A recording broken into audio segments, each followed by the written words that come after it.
And now, from the bowels of the internet, it's the Hate This Podcast.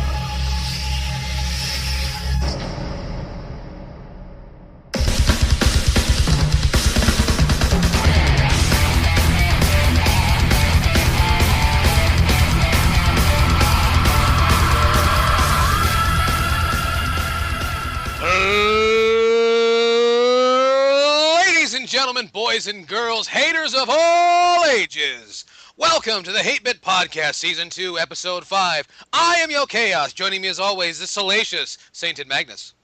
Hello, all you haters. The apocalyptic Alpha Omega Sin.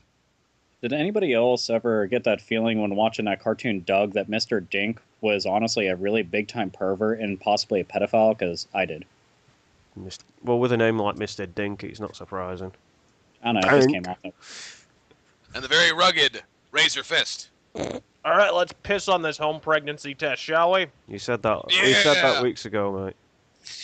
Actually, that's not true. I said let's rip the safety strip off this home pregnancy test. Try to hone your actual observational skills there, Sainted Magnus. All right, fair enough. And welcome to our show. We got a great big show today. We got all kinds of stuff to talk about, even though we didn't think we would. We're going to talk about what's going on with the Apple fanboys. You know how they do. We got a little bit to talk about with Obsidian. We got a little bit to discuss with, you know who, the Big N. They did something, and I know you're going to want to talk about it.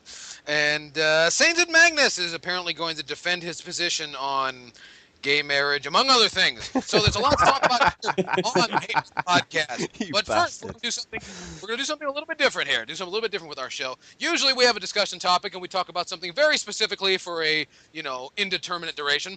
And, we kind of we give an air to whatever topic. But right now we're just going to have a discussion about some banter. We're going to be very laid back because we feel that it's usually too hateful. So now we're going to be kind of laid back, and I just want to say, RazörFist, how you doing? Hi there, Yell Chaos. Like that wasn't fucking forced. I know. Well, the truth is, we actually really hate each other, but since, we're tag team champions, we have to tolerate one another. Yeah, it's kind of a Beatles situation, which I think technically makes Sainted Yoko Ono. Oh, God, don't you fucking dare compare me to that. And apparently Alpha Omega Sin is rumored to be dead. Yeah, pretty much. I don't know about rumored, man. I'm pretty sure I am dead. By the way, hey, bit hedonists, that does in fact mean that if you shoot Alpha Omega Sin dead, Jodie Foster will no longer be a lesbian, and she will get right on your dingus. It's true. Absolutely. And we all know after her performance in Nell, that's just such an odd item. Oh, crazy. He's already got a bulletproof vest on because he's Foster than Jodie Foster. No, here's the thing. He can survive it. No, none of the other one of us can because he's already got his bulletproof vest on because he's already headed to Detroit, I believe. That's correct. Next month I'll be going to Detroit to see an actual fucking metal show because, I have nothing else better to do than go commit suicide while watching Creator and Accept. Fuck yeah. Yeah. It's good. Now, be careful when you go to Detroit. I understand they have this new thing. It's called Nuke, and it turns you into a big robot with a machine gun. I dig that idea. Don't you love that in all the sci-fi movies, how there's always some ludicrous, stupid name for a new drug? It's always like Zyme or Nuke or Pow or Exploder or what? It's always something. Stim. I was going to say, why is it always one syllable? Why can't we have 2 syllables for all of our crazy future drugs? It's like I need an eighth of Mechalachahai. I need a fifth of Farfignugan, please. They have Farfignugan. You just have to get him at a Mercedes-Benz dealership. And make sure it's crushed up properly, because if not, man, that shit isn't any good. Yeah. Now make sure you get your Farfignugan grinder. You got to get that at, for those of you who are, to the initiated, you can get that at any Aaron Brothers Art Mart. But I love how that one just fell on deaf ears. I love that shit. I love shit like that. I really do. It was like, wait, what does that mean? Dude, I love references. It's like Dennis Miller doing a routine at a fucking preschool or some shit. No, that's like Dennis Miller doing football. That's true. It's like if they put Dennis Miller on football. Yeah, absolutely. Yeah. It's a terrible idea. Oh. God, man, that's like Ed Sullivan calling the Westminster Dog Show. It's a really big dog. I must admit, if anybody has actually been asking, what do we get up to on these calls? Well, this is exactly what we get up to on these calls. Well, that's the funny thing, Sainted Magnus. A lot of people want to know what goes on before the podcast. What kind of discussions do you have? These are the kind of discussions we have. This is where snorting cocaine off of Ronald Reagan's dead blue penis. That's where this came from. Yes. And the rest. We're just going to keep talking until you cats have something to talk about at the water cooler tomorrow. Yeah. Presuming you have jobs. I mean, I know there's not that many jobs anymore. Oh, well, I can speak for the UK. I'm not sure what the US situation's like. Probably worse. Probably. Well, more- it varies from city to city. We are not getting into politics because that is a whole hill of beans we are not going to be able to climb. I don't think that's politics. That's more of like sub-regional economics. Yeah, but it's going to turn into politics. It Well, could. it will, It- because then well- the whole voting thing is going to come up, and oh boy. Well, that's the funny thing is people always turn to politics and say, well, what are the politicians do? Politicians are fucking you in the ass. What's the matter, Alpha? You don't want to vote for a Mormon golem? No? Only if he was a Pokemon subtype or something. I'm not even gonna lie though. What's her name? Cindy Romney. I'm gonna pretend her name is Sydney. Yes, I'm just gonna say she's Cindy Romney. As far as I'm concerned, I don't know what her name's Romney. Wrong. Anyways, I would hit that like the fist of an angry god. I would. She's pretty hot. As trophy wives go, she's up there. And there you go. You know what's funny is I didn't see where it was, but I was just kind of perusing through things on the internet, and there was a headline that grabbed me. It said, Mitt Romney graciously accepts nomination that he spent millions to acquire. Yeah. So that's the. Oh, That's it's the second time. It's the second time he's done it. That's the worst part. You Uh-huh. know, he's done this shit that was twice. probably. I'm assuming that was on Fox News, right? Oh, like we really trust what they say. Well, I know. You know who's going to vote for. You know who's going to vote for Mitt Romney, right? You. Jesse Jackson. Ooh. Oh shit. Because Right. right means that he can't run for president right now, which means as soon as Barack Obama's out, then it'd be okay for Jesse Jackson to get back out there and say, I'm not sure what Jesse Jackson says. I know I don't know if he uses words or something, but He uses some form of dialect, but we're not, Have you we're not heard him? quite sure what it is yet. I've heard him, yes. oh yeah, he sounds like his lips are made out of pastrami. I can't attack him for his politics because frankly I don't know what they are.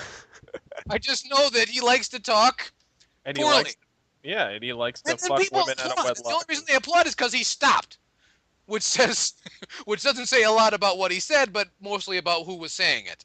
Exactly. Which is strange because whenever he campaigns, usually you kiss the babies, you don't make them with fucking housekeepers. This motherfucker, You know, he really took it to the people. That's all I'm saying. it reminds Oh, me of a movie.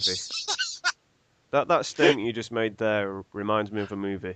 Making babies out of the help. Mr. Deeds. What? Think about it. Dude, I've never seen the movie. I got an idea. You think about it. I've already. Yeah. Let's do that. I wouldn't say it if I didn't think about it. I know. See, and you guys see the Hater Nation. They want to hear this stuff. No, you don't. You don't want to hear this shit. You're all liars if you're saying you want to listen we're to doing this. strictly to punish you. We are doing this because this is what you get for asking for things. Yeah. Audibly masochistic. Yes. You know what? I could take time right now to do a shameless plug. Saint Magnus, Shameless can I have a plug. shameless plug? Shameless No. plug.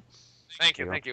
I want to tell you all about where there's going to be some hate bit t-shirts coming out very soon. As soon as we find somebody who's not a total fucking flake as far as silk screeners go, they're going to be the brand new Hate Bit Podcast Slag Inspector t-shirts, and you'll be able to get them. Please, if you're interested, drop us a line at hatebitpodcast@gmail.com. Let us know you're interested, and we'll have more details as soon as I can find somebody who can print worth a shit. And if And anybody, you too. and if anybody out there can print fucking t-shirts, Send us a PM. If you offer silk screening services, please drop us a line. hatebitpodcast@gmail.com. You know, you can get you a cut of the action, help you out, because it's going to be fabulous, and you're going to like it, and you're going to want it. Why? Because we say so. And if you don't like it, well, you know what to do. Yeah. Are we else going to banter about anything else? Because that sounds like a very healthy discussion. It does. I think we could throw a few more in there. What do you think? We talked about Jesse Jackson. You know, how do you feel about sandwiches? Sandwiches good. Dude, what kind of sandwiches? I'm not. I know how Jesse Jackson feels about sandwiches. Sorry. Had to be done. Well, not to say. Tell me, what kind of sandwiches do you prefer, St. Magnus? Myself, cheese and ham sandwiches with a big dollop of mayonnaise, and I don't give a shit what you mayonnaise haters say. It's good. You're the first person I've heard use dollop in a sentence that wasn't an advertisement. Oh. It's possible you might be 1,006 years old. Yeah. Wait. Do you drive a Ford Crown Victoria? No. Lincoln car? No, because they're not available in the UK. Because I was going to say, do you drive a Buick LeSabre? No. The old kind. Okay, wait. Okay. Have you never left the house because you fear the outside world? I do leave the house, actually. And I don't fear the outside world, even though the outside world is full of morons. It's a scary place. It really is. I know. Because the world is full of morons, and they all drive buses, and... well, we know what happens to people who get in front of buses. I know. They go kasplat. No, they make millions of dollars in a fucking lawsuit settlement. Yes, and Larry H. Park will get them $2.1 million. It's true. You got to remember, I'm in the UK, we don't have a suing culture. Huh? I live in the UK, we don't have a suing culture. Oh, we have a suing and counter-suing culture. It's apparently other people's fault that people around here are fat. Yes, apparently. Oh, and that's also a disease now. When you're fat, it's a disease, and everybody should pity you. But if you go by that notion, that means that McDonald's is responsible for 70% of the internet. Yeah, I can see them being sued over that. I mean, they've been sued over hot coffee, so why not?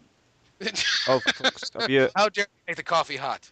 Yeah, I know it. This coffee was hot. Well, holy shit, I'm sorry I didn't bring it to you cold. I will think about that next time after the lawsuits and whatnot. Now they can't even be sued for such bullshit because it's already silly that somebody even fucking granted them that. Like, that judge in general should be castrated. You know, I like to pour it in my lap every morning. That's how I wake up. Best part of waking. Ouch. But yeah.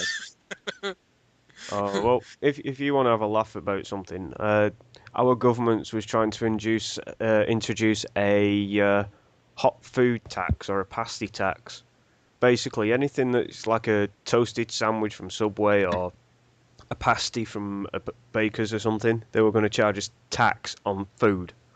Just because it's hot? Just because it's hot.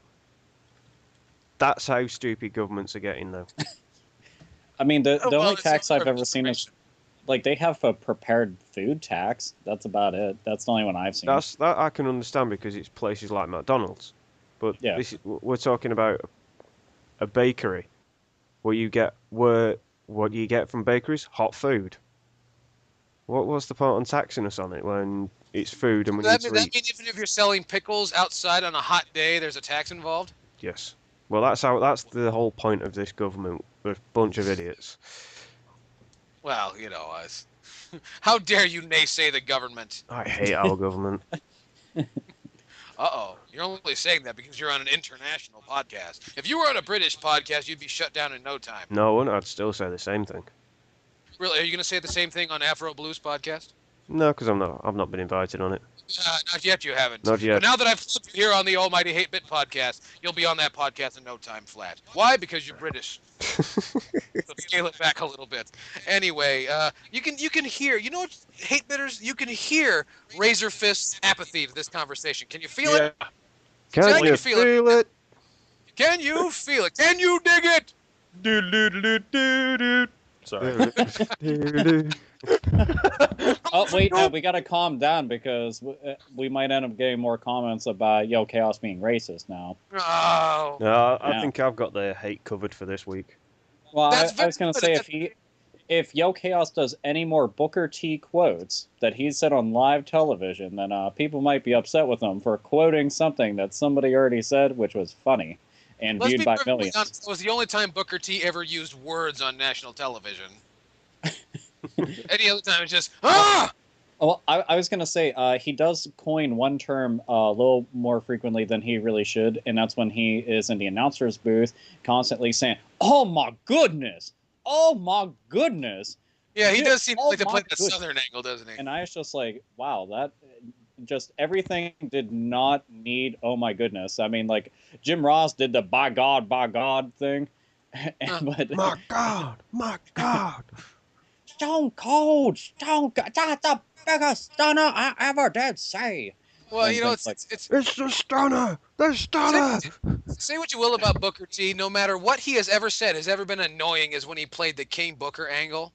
That shit was horrible, dude. It's like, who thought it was a good idea to get the guy who can barely talk to try and muster up a somewhat half-cocked British accent? I'm sure that he was laughing on the inside, but everybody in their seats was cringing. Yeah, it's just like, you know, you can play a black guy. You're really good at that. You should do that more. I don't know what this Henry VIII thing. I don't know where that came from. I am King Booker. I didn't get it. I mean, No. I get it. I get it. Every single person who wins King of the Ring has the same fucking gimmick, and that's all it is. It's not. This is not rocket science. Well, speaking of rockets, Owen Hart never sounded like that. Well, luckily Stone Cold didn't put on. Somebody's about to make a suspension joke. I can feel it. Yeah. Blue Blazer joke, maybe. I know. Owen Hart. No. Yeah. Well, someone out there. That's an anti-gravity joke, actually. Speaking of death and destruction, well, anyway, so that's what we talk about before the podcast. You poor fucks. You had to sit there and listen to all of that, and you know. That's what you get for asking what we talk about. But anyway, we're going to go into the mailbag now because, you know, we like to answer your questions and tell you what's going on, tell you what's on our mind. If you have a line to drop, you know, please drop us a line at hatebitpodcast@gmail.com. But this is the Hate Bit Cunt Bag, which this week is brought to you by Sainted Muffins. He's got his. Where are yours? Our first piece of mail comes to us at our Facebook page, and it comes from Rafael Abreu, and he says, "Hey guys, I was watching episode 12 of the Hate Bit podcast, Japan is on the Moon. And RazörFist, I'm sorry, I lost my step there. And RazörFist was going to say something about Burzum, but he was cut off. He was probably cut off by me. So RazörFist, what do you think about Burzum?" I think.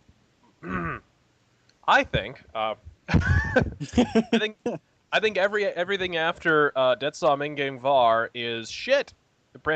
Really, really pretentious shit. I think at the end of the day, Varg. Let's just look at this in cold conscription. First several albums, let's say first 3, if we count EPs, were straight up black metal, raw, like first wave style black metal, right? Agreed. Then after that, he arrives at the ingenious epiphany that he should do Viking metal. Now, if that career arc sounds familiar to you, it's because he ripped off Bathory, lock, stock, and barrel. He's not a genius. He's not a fucking visionary. On his best possible day, he's a bargain basement version of Quarthon from Bathory. And it's really quite just that simple. I think Burzum's incredibly overrated. I think they're a fucking hipster magnet. I think that crime fiction culture that's grown around the black metal movement, mainly people that are more interested in fucking Varg killing Euronymous and in churches being burned down than actual black metal or actual music. People who don't know who the fuck Bathory or Celtic Frost are, but know every line to every song in Transylvanian Hunger. I think they're the cancer, they're the polyp on the anus of black metal as far as I'm concerned, and they need to be Lorena Bobbited the fuck off before fucking black metal dies entirely. But that would be my brief mini rant. And there we go, one of many. That's good. You know, that's... Burzum sucks. Burzum does suck, you know, but, you know, Transylvanian Hunger is Dark Throne, right? Yeah, that's what I'm saying. Oh, Dark okay. Throne, they know all these like second wave black metal band. They know Yeah. They know Immortal. They know Dark Throne. They know Satyricon. They know Burzum, but they've never heard of any of the first wave black metal, and they don't think Venom is black metal, which is bullshit because they are musically and in terms of terminology. They didn't just invent the name black metal. They are black. Sorry, that is a whole other. And that was fabulous. You know, we got another piece of mail coming to us at our Gmail box from Brian Olivieri. And he says, greetings from Australia. Love the podcast. Anyway, I have 2 questions for you guys. Number 1, what do you think of the Earthbound/Mother series, and do you recommend them? Number 2, he says, what do you think about alternative metal, things like New, In Flames, and Alter Bridge, etc.? Postscript, fuck Marmite, Vegemite is better. Was that a slight dig at your pommy cousins? No, I haven't the vaguest idea. You know, I'm completely indifferent to Marmite and Vegemite. I'm not bothered as long as it fucking tastes of something. I mean, for me, I really have no opinion of Earthbound or Mother. Alpha Omega Sin, have you any opinion of the Earthbound series? Yeah, I love the Mother series a lot. I just wish Nintendo realized that it has a seething fan base who has been absolutely fucking rabid to see the series go beyond, I don't know, Earthbound. That would be quite nice, considering that, let's see, we had a Game Boy Advance game, a proposed Nintendo 64 game, an NES game which never got an official release outside of the fact that we've had people fucking in the emulation scene going and making it happen, and retro reproduction carts going and spawning everywhere because of that. So maybe, just maybe, fingers crossed, like everybody else has been for the past, I don't know how many fucking years now, I would like to see more out of it, because the more turn-based, trippy-ass, fucking goofball, humored RPGs I can get my hands on, the better. Yay. Do you kind of get the idea that Nintendo is sadistic about the relationship with Earthbound and the Mother series? Almost just kind of like, yeah, we're not going to make it. Why? Because fuck you, that's why. Honestly, yeah. I don't really get it. I mean, it's been so long since it came out, yet there are still people that hold it very near and dear, and even like younger gamers that are coming up in gaming and everything find out about it, go and play it, and the game is like become notorious just because finding a cart of Earthbound for SNES is absurdly expensive. So because it's one of those games that's highly sought after and really fucking expensive for no reason, because it's not even rare. That's the fucked up part about it. I saw Earthbound all the time when I was younger, and if I would have known that, I'd have fucking kept like an entire stack of them, and anytime I was having trouble paying the bills, go and fucking sell a random copy. Like, cool, there goes my electric and my fucking cable bill. Paid, no problem, because I sold a copy of Earthbound. But still. And now it's time for beer. Yeah, like, I need some fucking beer, man. Alright, sell Earthbound. Yeah, go sell an Earthbound, we can go get a keg. Dude, yeah, that's what I would want. That are some mini kegs, because those are easier to throw. There you go. But they're good for when you're mad at a party. Just chuck it at somebody and watch them get knocked the fuck out. But yeah, I love Earthbound. It's pretty awesome. I don't know if anybody else on the podcast give a fuck about it, but I do. So yeah, there. Never played it. Not interested. I just delight in the fact that Nintendo just like seems to dangle it over everyone like.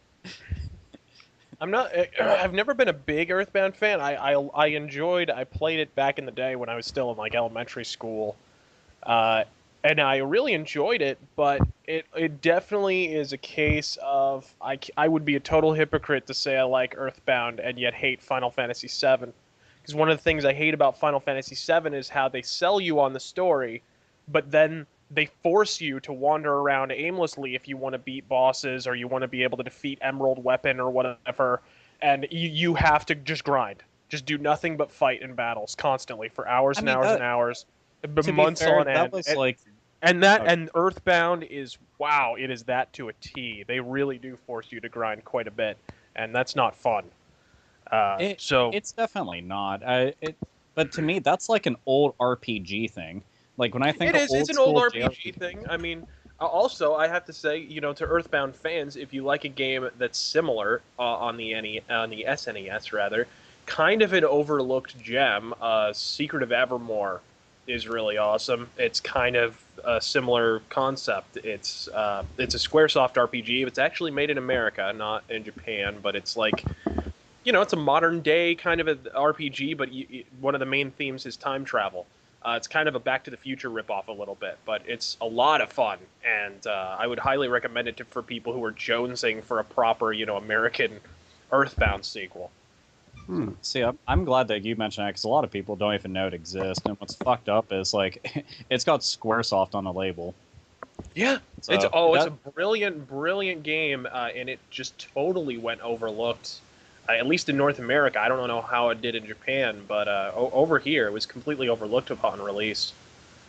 So there's one, since RazörFist actually tossed out a decent one, I'll toss out one just for sheer fuck of it, just because like the similar tone that it has, and that's Okaji the Shadow King on PS2. Some people pronounce it differently, but everybody knows what I mean. Okaji the Shadow King. It's just it's actually a really funny game, but turn-based combat, all the other shit. It's an RPG with a very lighthearted tone and everything, and I don't know, it's a lot of fun, and it's dirt ass cheap. Like you can get that game for like easily like $5 to $10 tops. So it's worth noting and checking out. So yeah, Earthbound rocks, Sigaro More rocks, Okaji Shadow King rocks and socks and cocks and all that. That's good. Yeah. Good that you threw cocks in there. That's very important. It had to rhyme. So. I find that most podcasts on the internet don't use cock nearly enough. Cock. Yeah, cock and balls. Yeah, don't forget that now people, my family who comes from the Midwest, cack, which is very important. Oh, cack. What are you from it's like Maine? garage. Huh? What are you from Maine? What the fuck? Actually, northeastern Wisconsin. Okay, just as bad. See? Well, they're not nearly as creepy in Wisconsin as they are in Maine. At least don't forget, in Maine they say things like, "Oh, you're going way up there now." Yeah, why? What's going on up there? Anyway, Brian also wants to know what we think about alternative metal. Then he lists, for example, New In Flames and Alter Bridge. I was under the impression alternative metal covered whatever the fuck Korn is. Alternative metal is like a catch-all term to salvage the flagging credibility of formerly alternative bands that totally staked their life savings on the 90s never going away, and now that metal is more popular than their bullshit made-up genre from the 90s, now they're like, we're metal. Please don't kill us. I think go on. There's a lot of bands that fall into that category. There's a lot of bands that said, please keep buying albums. Please, God. Please let me buy another Ferrari. That's what I don't know. That's Striper get money from. Man, that happened a lot with hardcore bands too. Man, hardcore was popular in like late 90s, early 2000s. Then when that went away and it was on to metal, now suddenly they're metalcore. Now Lamb of God is metalcore, right? They weren't hardcore. That's something interesting. I remember that period, the early 2000s actually, I had a girlfriend that was really into that music and tried to drag me into it. And I didn't understand, but I remember there was a bunch of bands, and I'm going to throw a bunch of fucking people under the bus right now. Killswitch Engage, As I Lay Dying, Shadowfall. Huh, who? Zayo. Zayo kind of got out of the game before that whole thing started. Zayo, Living Sacrifice, the Christian hardcore bands who were doing it and then gave up right before there was actually money in this shit. But all those bands all the aforementioned groups I was speaking of went out of their way to say how much they were metal hardcore. They were hardcore bands. As soon as that shit fell by the wayside, like around 2005, we're metal bands. Yeah, we're going to sign to Nuclear Blast, and yeah, we're fucking metal bands. Now, fuck you, get out of my face. Yeah, and that gibbering ginger fucktard from Canada, Sam Dunn, went ahead and patted them on the back and let them get away with it by calling bands like Lamb of God and As I Lay Dying and all these atrocious reformed hardcore bands.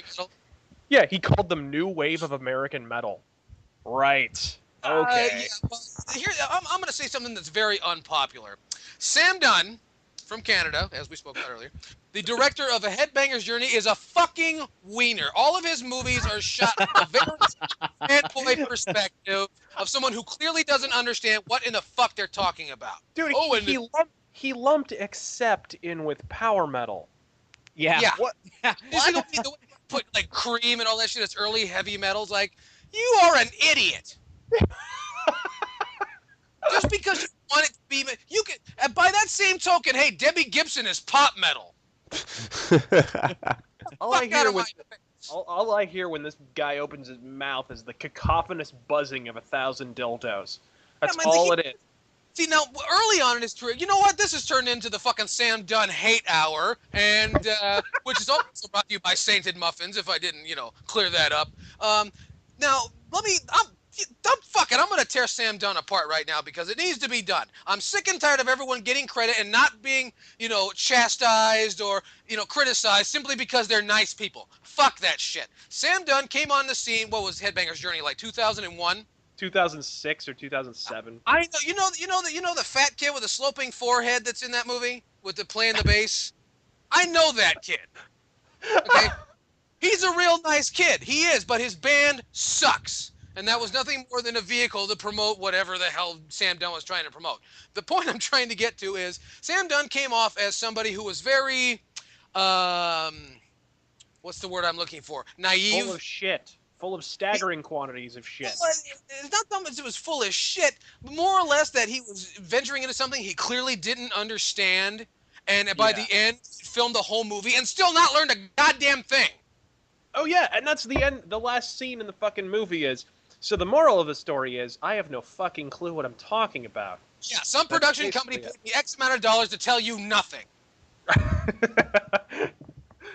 It's serious. That fucking movie ends the same way as Some Kind of Monster with, hey, all right, later. It's exactly how it ends. Just like, yeah, well, yeah. Yeah. Anyway. See you later, everyone. And then he wants to interview Gorgoroth. So he interviews Gaul. He interviews Gaul, of all people, the guy who's not even in Gorgoroth, and who, at the time, whose membership in Gorgoroth was fucking contested in court. And he interviews him just because he's a little drama queen who's gonna say Satan a lot. Okay. Yeah, he drinks wine and he fucks little boys. I don't know where that metal credibility. I mean, hey. They're from Norway, right? Is Gorgoroth from Norway or Sweden? Gorgoroth's from Norway, yeah. Norway. If you're in Norway and you like to fuck little boys' butts, that's your business. That doesn't make you an aficionado of black metal. No, it doesn't. And just because you have just because doesn't make you evil. Yeah, and just because you had such an acne problem in adolescence that now your face looks like fucking pitted marble does not mean you're a societal philosophical wunderkind. All right, asshole. I have a feeling that a lot of these guys, you notice they all kind of have an acne problem. That's what happens when you cake grease paint on your face and run around a fucking forest when you're 15, 16, 17 years old. That's what happens. You budding proto-American black metal kids, that's what happens when you put shit all over your face and wear it all day at when you go to the outdoor festival, you cake that shit on your face. That's what happens. I am dying. Okay, any more mail?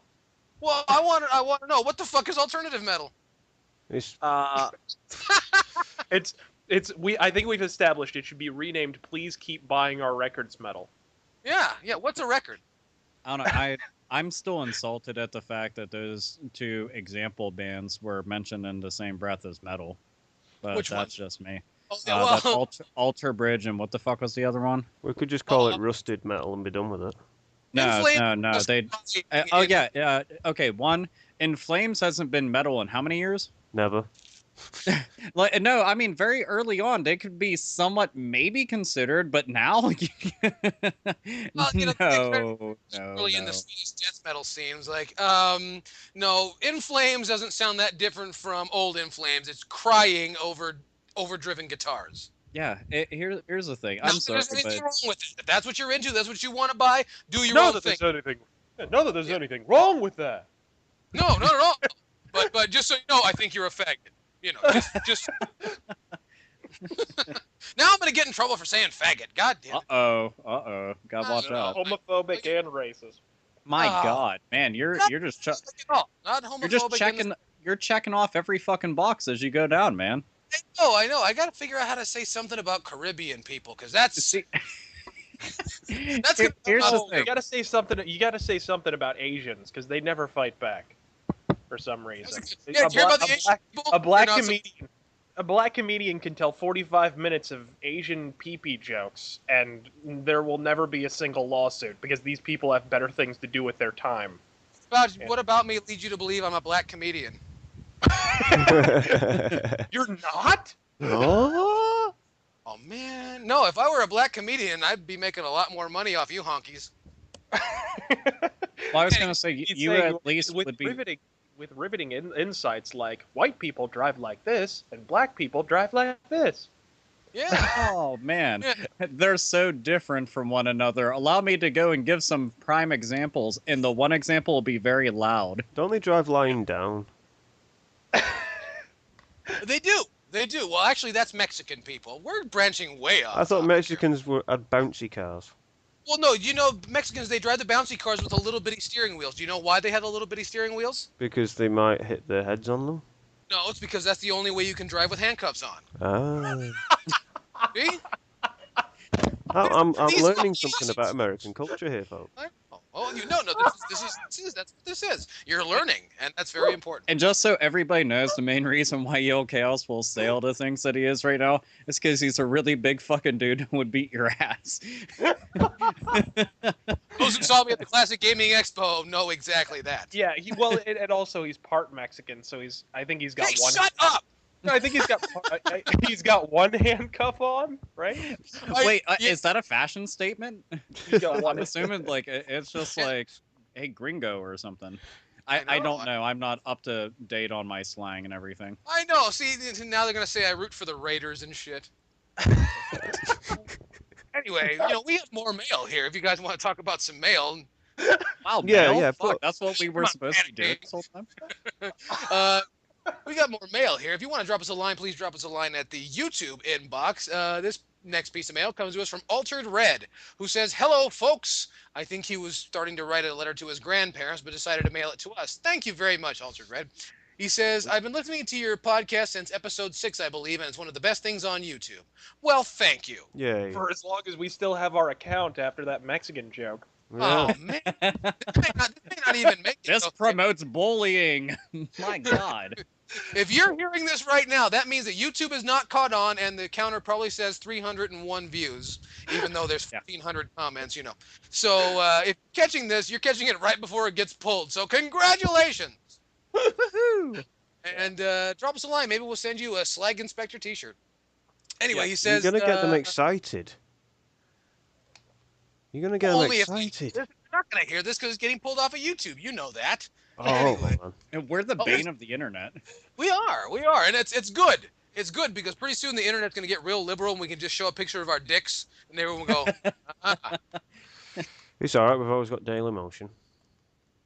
We've got that too. So that's very important. You wouldn't aren't believe. allowed on Daily Motion. You are? Oh. Ooh. I'm not actually on Daily Motion, strangely. Are you? No. Is that? Oh well. Say as long as you're not on blabbermouth.net, I guess you'd be all right. Anyway, you wouldn't believe this. Ultra Red has a question. He says, "What artist / song / album and incident got you into heavy metal?" Now that's a pretty big question. I'm sure everyone has a story like this. And if you have a story similar to it, please drop us a line down in the comments below. But RazörFist, tell the world what they've been wanting to hear. How did this happen? How did the man RazörFist, as we know it, come into being? There was one song, there was one incident, one moment, one album. What did it? Oh, God damn it. Come on, man. Trace it back. You can do it. I think it was Dark Funeral, either Vobiscum Satanas or Secrets of the Black Arts. I think it was one of those. I got into metal in reverse. I kind of got into the more obscure bands first, and then I kind of worked my way to the more commercial stuff. So, I had every Abigor album before I even knew a single Dark Throne song. So it was sort of, it was totally inverted. Wow. But yeah, so that would be it. I think it was one of the Dark Funeral albums. I was walking along the hallway with my friend, and he was listening to something. And he was like, "It's Dark Funeral." I'm like, "That sounds cool. Let me listen." And so, yeah. Wow. That was the beginning of that whole saga. And now here we are. And then I fought Medusa, and I had a mirror shield. There was a whole thing. Don't worry about it. Tell me, how did you get past Charybdis? No idea. Well, I guess I can tell my story. How did I get into heavy metal? I'll tell you exactly how I got into heavy metal. You guys are old enough to remember, some of the young guys might not, but in the late 1980s, early 1990s, thrash metal was huge. You remember that? Mm. Yeah. I think a lot of our listeners were not alive. No, they weren't. Of course not. Yeah, of course not. But I remember years ago being at my grandmother's house, and my uncle, my mother's youngest brother, was still living at home. And him and his friends were into skateboarding. And one time I walked past his room, and I heard the intro for Sepultura's Inner Self. You know that one, don't you? Dun, dun, dun, dun, dun, dun, dun, dun. Like, that's the coolest fucking thing I've ever heard. Because I was really into wrestling, and I said, that would be my wrestling theme right there. I must have been, I think I was 9 years old, and I said, you know what? That's going to be my wrestling theme right there. Dun, dun, dun, dun, dun. And that's what fucking did it. That one moment, that one riff set me on this destruction path that I've been on for the last 20 years. Sweet. Alpha Omega Sin, what, you got a story? Yeah. Metal. I grew up around metal and rock my entire life, so it was bound to happen sooner or later. But for me personally, to start getting into music, Pantera was probably the biggest driving force behind me getting into music, like actually buying albums, buying shirts, wanting to go to shows and everything. They were the first band I ever memorized like all the lyrics to a song to. A lot of people have always. Do you love the power metal album as much as I do? Because it's like the only Pantera album that I literally just love from beginning to end because it's ridiculous. So legitimately, when I first heard it, I heard it when I was younger, so naturally I didn't have the refined taste that I do now with my metal palette that is just so baffling, large and wide. But when I first heard it, I wanted to vomit my soul out and then just shit on it. But I heard it and I was just like, this is madness, and I just want to like Sparta kick it into the fucking moon. I was just like, no. But then after I listened to it, like it actually isn't a bad album. It really isn't. I think it's one of their better ones actually. I'd put it right next to Cowboys from Hell or whatever. I think it's really, really good from beginning to end. It's just a shame the band like tries to pretend it didn't exist. Yeah, that's the thing. I think that they should acknowledge it just because, for irony's sake, at the very least, because it's like, look at the contrast here, folks. This is what we evolved from. But that's for the era and time that they were around. That was pretty commonplace. It was just like they didn't really cut off. But more or less, Pantera. A lot of people always acknowledge the necklace I wear. When Dimebag got unfortunately murdered on stage. He's the guitarist for Pantera. If anybody out there was kind of wondering why I'm saying Dimebag, I'm not talking about pot. But he was murdered on stage when he was. I was actually really bothered by that, and I ended up having the necklace made and wore it ever since. That day, because I saw him literally the day right before he got killed, which was kind of fucked up to think about because they were here in Pittsburgh before they went to Ohio. So. Yeah, that was a pretty big deal, but Pantera helped. Does that mean you actually bought a ticket for a Damage Plan show? Hey, man, I never got to see. Here's the thing: despite the fact of how much I love Pantera, I never got to see them live, which is unfortunate. And that was the closest thing that I would get because they did like 5 Pantera covers at the end of the show, which makes sense because they only had one Damage Plan album. So how many fucking songs are want to sit through? But I basically went there just purely to pay homage, and I was just like, how often will I get to see them? They'll probably never get together. Haha, wasn't I right? But I'm droning on about this, but Pantera, that's one of the reasons why I'm into metal, so yeah. Saint Magnus, what did it for you? Well, what got me into metal originally? Well, in the early 90s, I was into Prodigy because I always like that sort of I've always liked electronic music, but what got me into metal was the fact that because Prodigy do a lot of mixtures with music genres, and they did a metal mix of one of their songs. I can't remember what song it was, but then I discovered like Korn and other things like that, and I just thought, well, yeah, metal's something I can get into. And then since I was about 12, I really dedicated my music taste to metal and started, listening to Pantera, listening to early Metallica, and actually really getting into it. And then what really pushed me over the edge with heavy metal was very early Iron Maiden. So since then, I've just been I've just been tailoring my taste to music. I don't have. What's your favorite Maiden record, or what? Yeah, what the fuck is your favorite Maiden record? I've got two, because one's obviously going to be like everybody likes it. That's because it's "Run to the Hills," because I actually like that song. It's one of the songs that got me into Maiden big time, and I also like one of the more recent songs, which was "Trooper." Oh, okay. So so Number of the Beast and Peace of Mind. Yeah. Yeah. Okay. Another band I like, and I've seen them twice now, and that is Motorhead. And Hell yeah. They are fantastic, and every year they always come to Manchester and play one show in Manchester.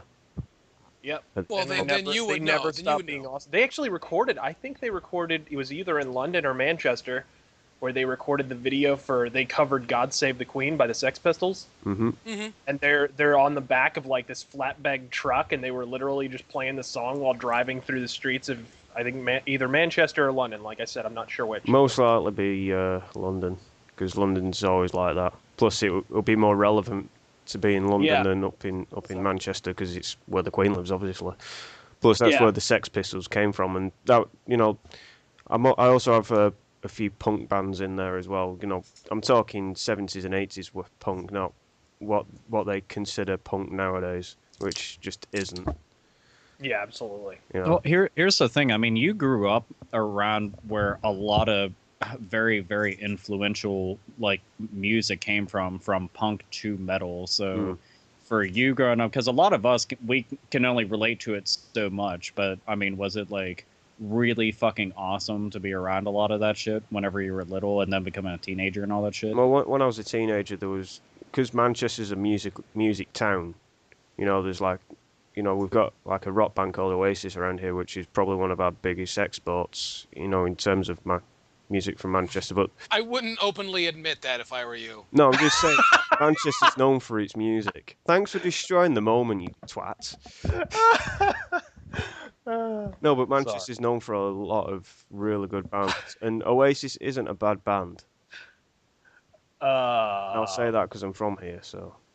I get, okay, and fucking, what's the name of that fucking? Well, never mind.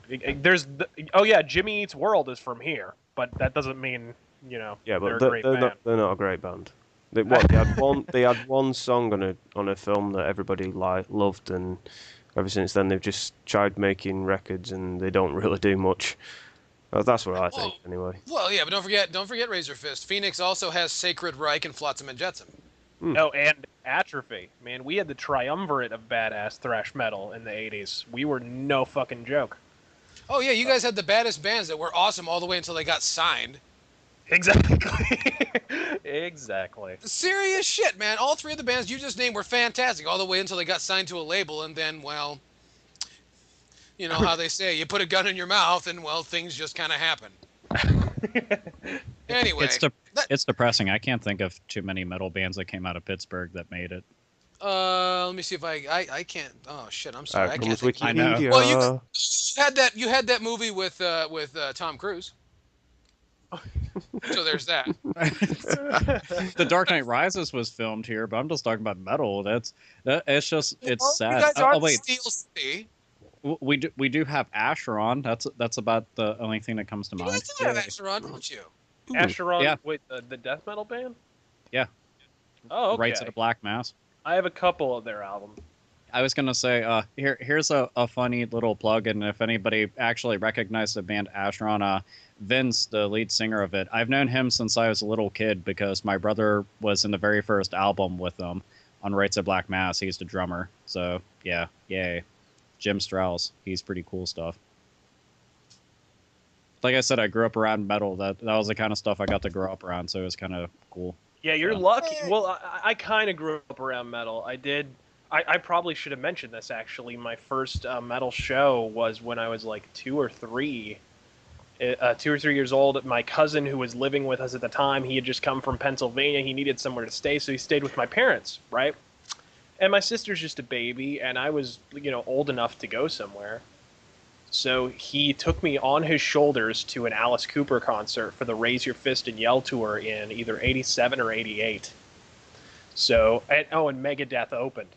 So Nice. I don't remember a single thing except not being able to see, and then this crazy dude cutting himself on stage and all kinds of crazy stuff like that. So I don't remember anything. So that actually, I should have said that to begin with. That would probably have been the album.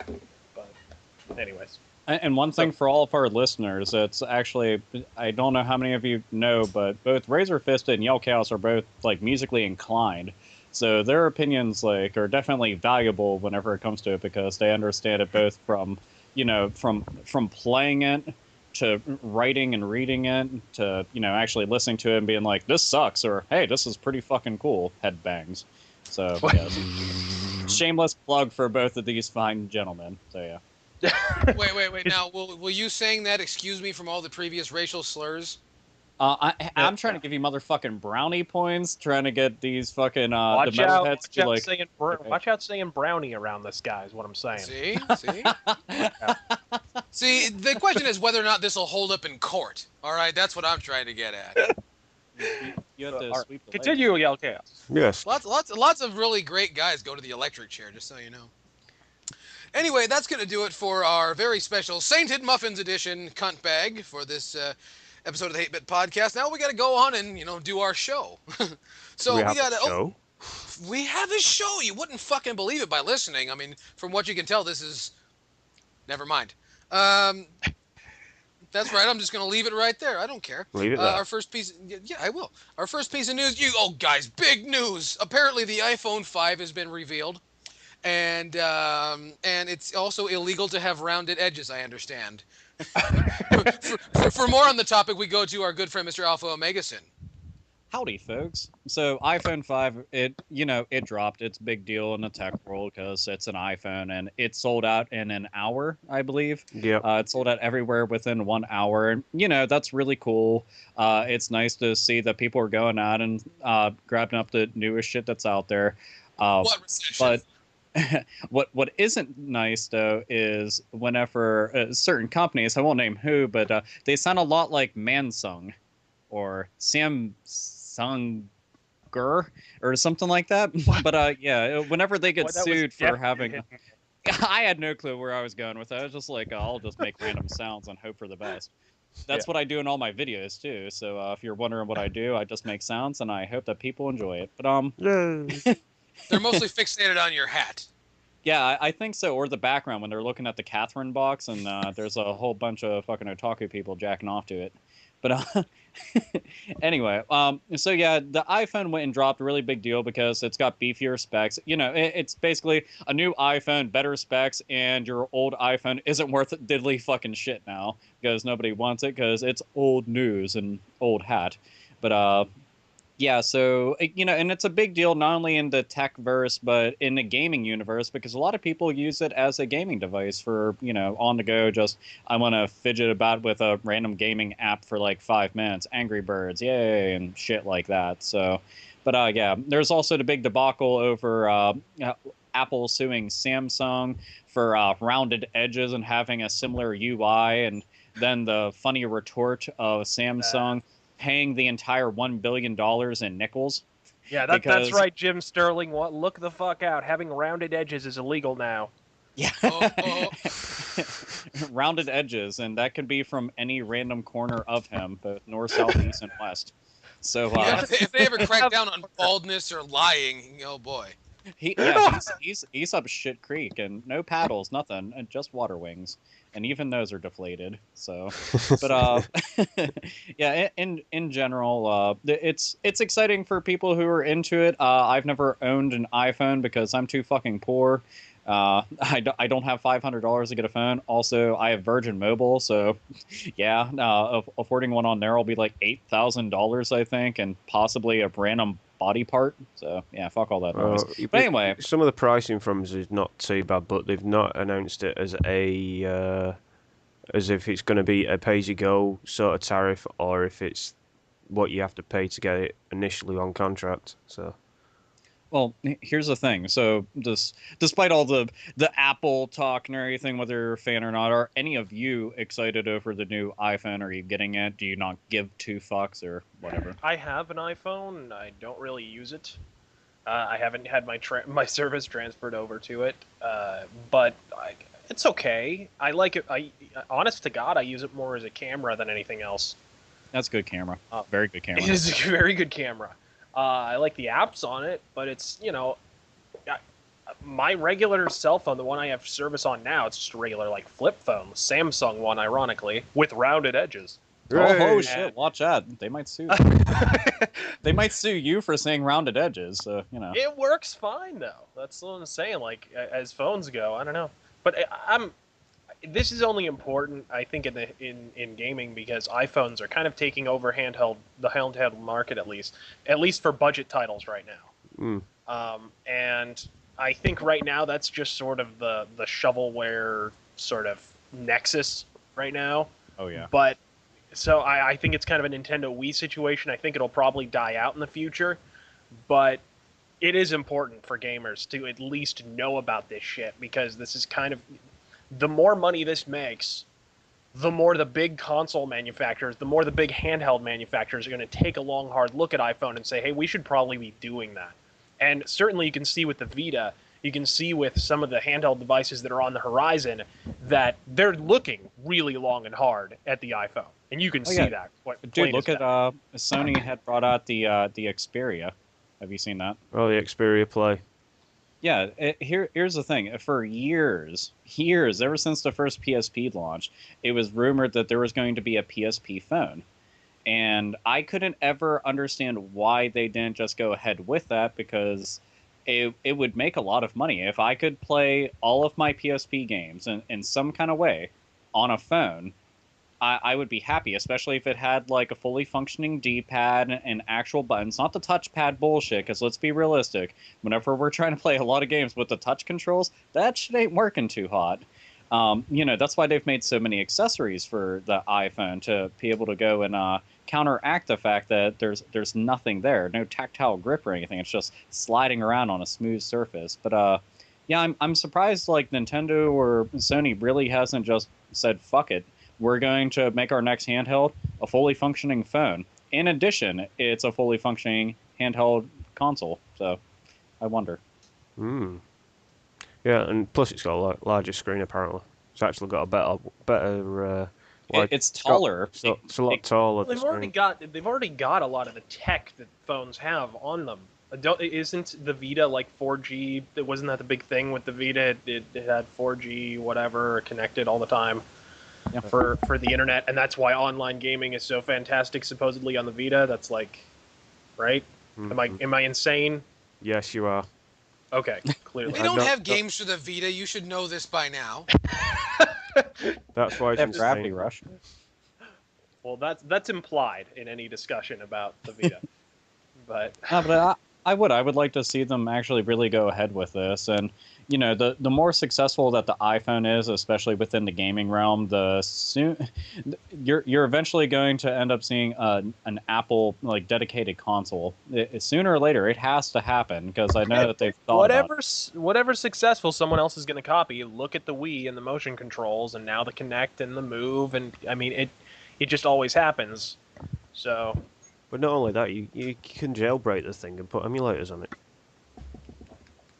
Like you can do with the PSP now.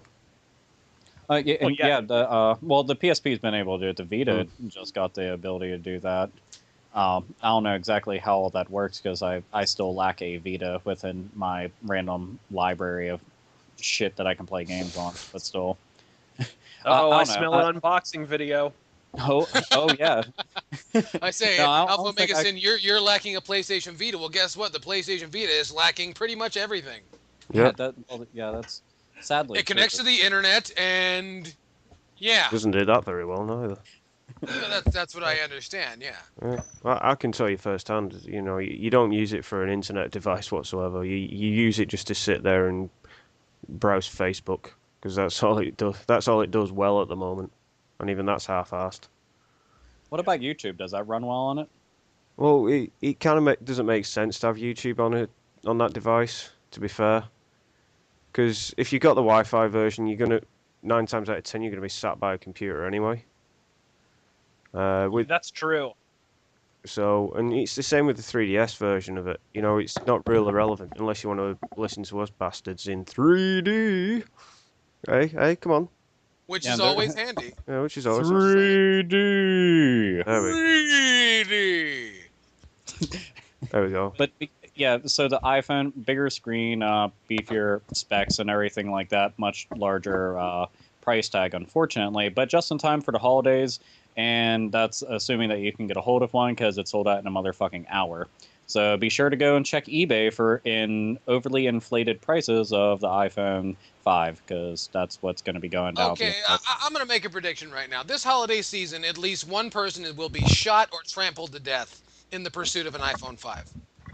That's probably already happened. And chances are it's going to happen somewhere within the vicinity of a Walmart. Well, did you see that undercover expose on what is it, Kotaku, where they linked to somebody infiltrated the iPhone 5 factory in China and just revealed how horrible the living conditions are and how little they get paid, and how they'll work for 9 hours and then they'll be taken aside on a line in front of some glorified Apple drill instructor, and he'll say, "No, who wants to work 5 more hours for extra pay?" And some people will take him up on it because they're only getting paid 50 cents an hour anyways.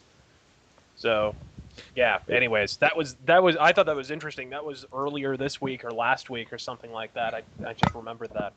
But, Exciting. Yeah, that's what's fabulous. Everyone talks about how expensive things are. It's like, yeah, you realize what they had to get Chinese people to do in order for that to even come in at that price? Exactly. You don't realize it, but to make your iPhone, they had to peel Chinese children with no, they did it honestly with letters from Santa Claus. Yep. To Santa Claus, even. Letters from Santa Claus. Santa Claus doesn't write letters, he's busy. Fucking his big fat wife or something. Hey, I don't give a shit, man. But you clearly haven't read enough Playboy. Every Mrs. Claus has a pair of fake double Ds. Those are real, man. She asked Santa, and he made it happen. Santa Claus is more real than his wife's tits. Is all I'm saying. Oh. That's what I could go along with that. That's fabulous. You know what, RazörFist, you're gonna go down in history for that one. In fact, you guys, I want you to post that down below. Remember that this is something that touched your life. Santa Claus is more real than Mrs. Claus's tits. You know what? I think I'm gonna write that in some Christmas cards this year. You've inspired me. Anyway, so that's the reveal of the iPhone 5, and apparently if you want an iPhone 5, you should probably torture some Chinese people just to feel a little more even. So with that having been said, big news, there's another news item right here. Project Eternity, for those of you who know, the initiated who know about Project Eternity, put up a Kickstarter to put their project together, and they reached their goal in RazörFist. Was it around 24 hours or less than 24 hours? Well, first off, it was Obsidian Entertainment that did it. Yeah. But it's called Project Eternity. Yeah. They revealed it, whatever. Anyways, we talked about this a month and a half ago or so, about how ridiculous the goal they were asking for was, over $1 million, and they reached it in less than 24 hours. So that's absolutely absurd, and I can only assume Project Eternity is code. It's first off, they just flat out it's Obsidian. It's Obsidian. All right. Has anybody on this podcast ever played an Obsidian game that felt even marginally finished? Well, going off Sith Lords, no. Just the blind devotion the public seems to have for a developer that has yet to press a finished product, as far as I'm concerned. It just never ceases to launch my fucking huevos into orbit. I don't think any developer has an easier job than Obsidian Entertainment. If you really think about it, all they ever have to do is come up with ideas. The ideas don't even have to be good, and they certainly don't have to be remotely finished, but they just have to sell them in such a way that they sound good before ultimately failing to deliver on any of their promises. Obsidian should go into marketing. Well, the game's buggy. Oh, the fans will automatically blame the publisher. That's the answer. Oh, it's never Obsidian's fault. It's always the publisher's fault. You know, even if they were given 12 subsequent extensions and it took 6 years to release, like Alpha Protocol, even though Sega sat there and was like, oh, you want your 6th extension? Okay. You know, it's still the publisher's fault somehow. How much money did Sega funnel at them to get that game released, and it was still a half-finished piece of shit? So I don't understand it. But do we have any details on what Project Eternity is? It's an isometric RPG. Oh god. What does that mean? Ever played look at it from Planescape? obscure angle. Planescape, Planescape Torment, Fallout 2 and 1, that kind of thing. Baldur's Gate. I see. So I mean, it could be good, but not with Obsidian making it. That's a shame. See, it makes me wonder how many other developers out there, because I mean, there's tons of times where we're like, man, it'd be awesome if such and such game was made, and tons of times on this podcast we've talked about it, in our own individual channels on YouTube we've talked about just things that we would like to see come out, or things that were canceled where we're like, why the fuck did that happen? Why can't these development studios just start kickstartering all their stuff? And, you know, because they see that and they're like, wow, look at all that success. Because video gaming and Kickstarter has been working out pretty fucking well. And I just think that'd be really awesome. It's like, yeah, we could bypass having a publisher because all of our fans funded it. Huzzah! Success and what have you. So it'd be nifty if that could happen. Nifty. Nifty, gifty. But no, it makes me wonder, especially about a product that, you know, is something that people are already well versed in, not just a random new title that nobody knows whether or not it's going to be good or not, or even remotely interesting, other than screenshots and a potential trailer. So that's my 2 cents on that.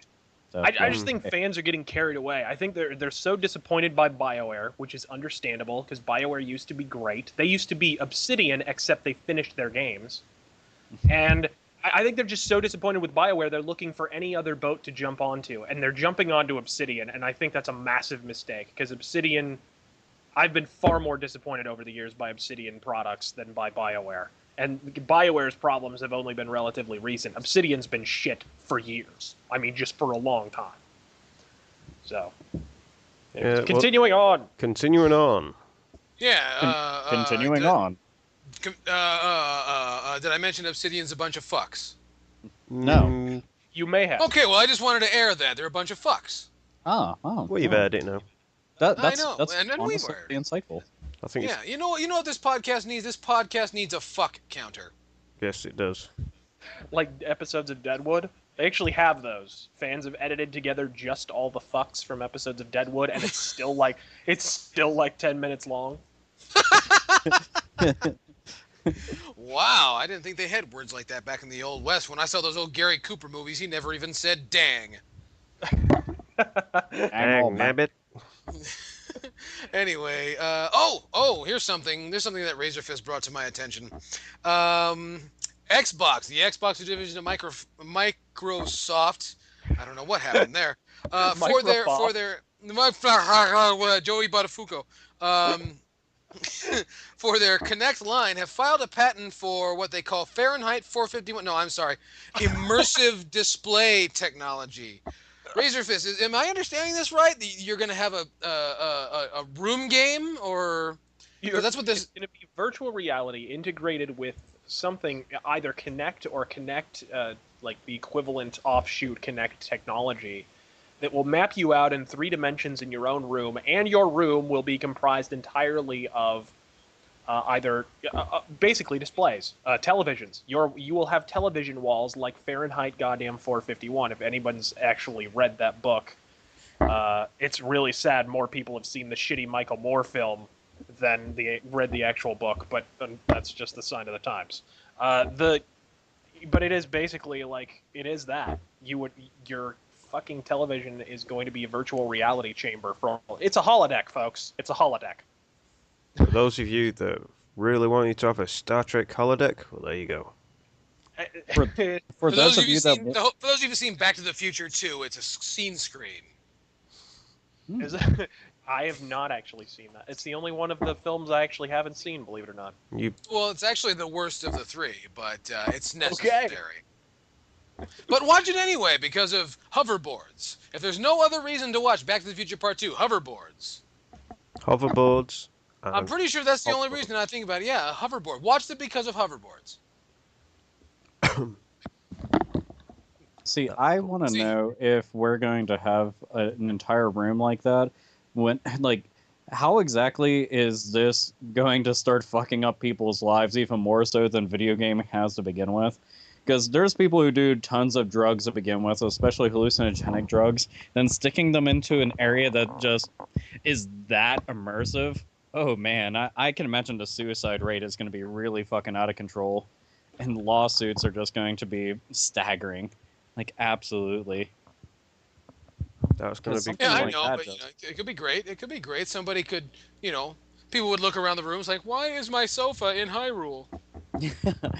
Or that's the thing, man. I like the concept of something like that, but I mean, as of right now, the tech would just be so insanely expensive.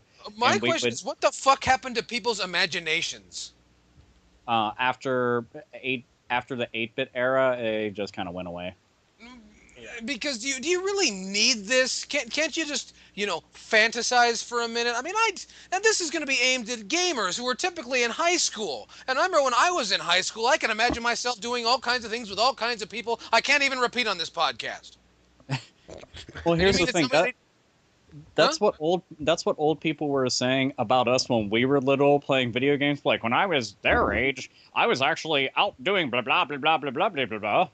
When I was their age, I was in high school. I was whacking at the teacher, and I was whacking at the. What are those boys doing? They're just whacking her. Which is ridiculous, because goddamn, my teacher wouldn't even let me bang the erasers. But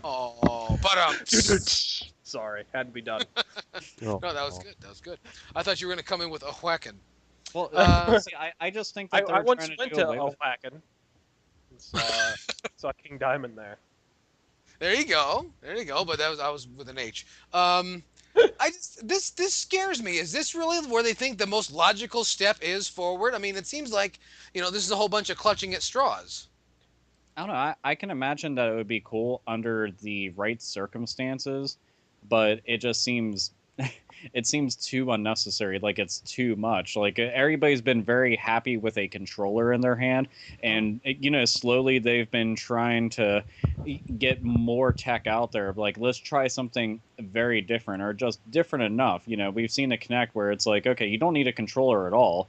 The Nintendo Wii was like, the bridge between that, where it's like, look, you just wave your arms around with the controller instead of just pressing the buttons or the directional pad or your analog sticks. So now they're doing that, and it's just kind of fucked up to think that now we could possibly have an entire room that somehow, some way is going to be like, all right, I go over here and I start fucking about on these walls and everything, and a bunch of shit is going to occur. Or if I'm running in place, I can see my entire room moving. And like I said, this just all goes back to me thinking about hallucinogenic drugs. That's all I think about whenever, like, no matter what the fuck I say, it's hallucinogenic drugs. Fuck everything that you've heard, okay? It's like dropping acid, it's like shooting up, it's like eating a bunch of shit that makes you see a bunch of stuff that isn't really there. Well, now you're dropped into a room that you paid a lot of money for to be able to do this. And by the time this becomes fucking normal, if it ever does, we're all going to be very, very old, and we're going to forget that we're in the middle of doing a podcast and end up going and making TV dinners in the midst of it. And that's what you guys will all be listening to in your fucking rocking chairs and other random things. I can't think of what else old people said. Well, just think of what it's going to be like. There was a Gerard Butler film a few years ago called Gamer, and basically, you know what I'm talking about. There was this room where this kid was playing a game, and all it was a big wall of fucking TV. That's all it was. It was a big fucking TV, and he was stood in the middle of this room, doing this like weird pose just while he's playing this fucking game. Of course, because Hollywood totally understands video games. Yeah, but that's exactly I think what Microsoft has done. They've watched this film and they thought, that's a good idea. Because what I can't understand is how many more inches of fucking television does a one person need to play a game I think it's more than that. It's kind of a virtual reality thing at the same time. This is happening a lot lately. Back in March, they uncovered that they had something like, it was like an Xbox gaming helmet It's like a full-on like thing that you actually put over your head. They actually have one of these working on Hawken, the mech game that's coming out later this year, to like simulate the experience of actually piloting a mech. And I don't know, that could be kind of cool, but it does seem overkill. Also, when you put a helmet on, what do the massive televisions in front of you help? If theoretically you can only see what's inside the helmet, so what is the fucking point? Yeah. Minimize the thing and get just in case you take it off, there's no loss of continuity. I guess. I really hope this pushes forward. I hope this fucking happens because I can't wait till this technology is used in one of the upcoming WWE games, and I get to hear about some great big fat ass teenager from Duluth, Minnesota, who leg dropped a fucking coffee table and is now in intensive care. I just can't wait for this slew of injury videos from playing video games. You remember the slew of injury videos when the Wii came out? Oh god, or the I threw my Wii when I was playing Wii Sports and it went through my TV and Nintendo should pay me to replace my TV now. I would like to say this right now. The Nintendo Wii, I think, is single-handedly responsible for selling a very large chunk of the percentage of flat-screen TV monitors sold in the last 6 or 7 years. Yeah. Mm. I also think it single-handedly is one of the reasons why we're ushering in an entire era of absolute fucking retarded bullshit whenever it comes to gimmicks in gaming, because they're like, well, that sold like hotcakes. How can we take advantage of that entire market that potentially wants to be able to do all this bullshit and get on fucking Good Morning America and all the fucking magazines and Oprah and what the fuck ever random thing would pick it up and fucking just shove in the faces of people? The key difference has to do with it was an idea. Hmm. You need an idea before you have a product, and everyone wants to have a product before they have an idea. You have an idea. That's just that's a lot of work. I mean, I gotta use my brain. My head can't do that. Yeah, because they should go talk to Obsidian because that's all they have are ideas. No, they have dreams. Well, they have ideas, but they also don't have time to work. And and Sony has dildos with triggers. Actually, I think they look more like butt plugs just because of the rounded tip.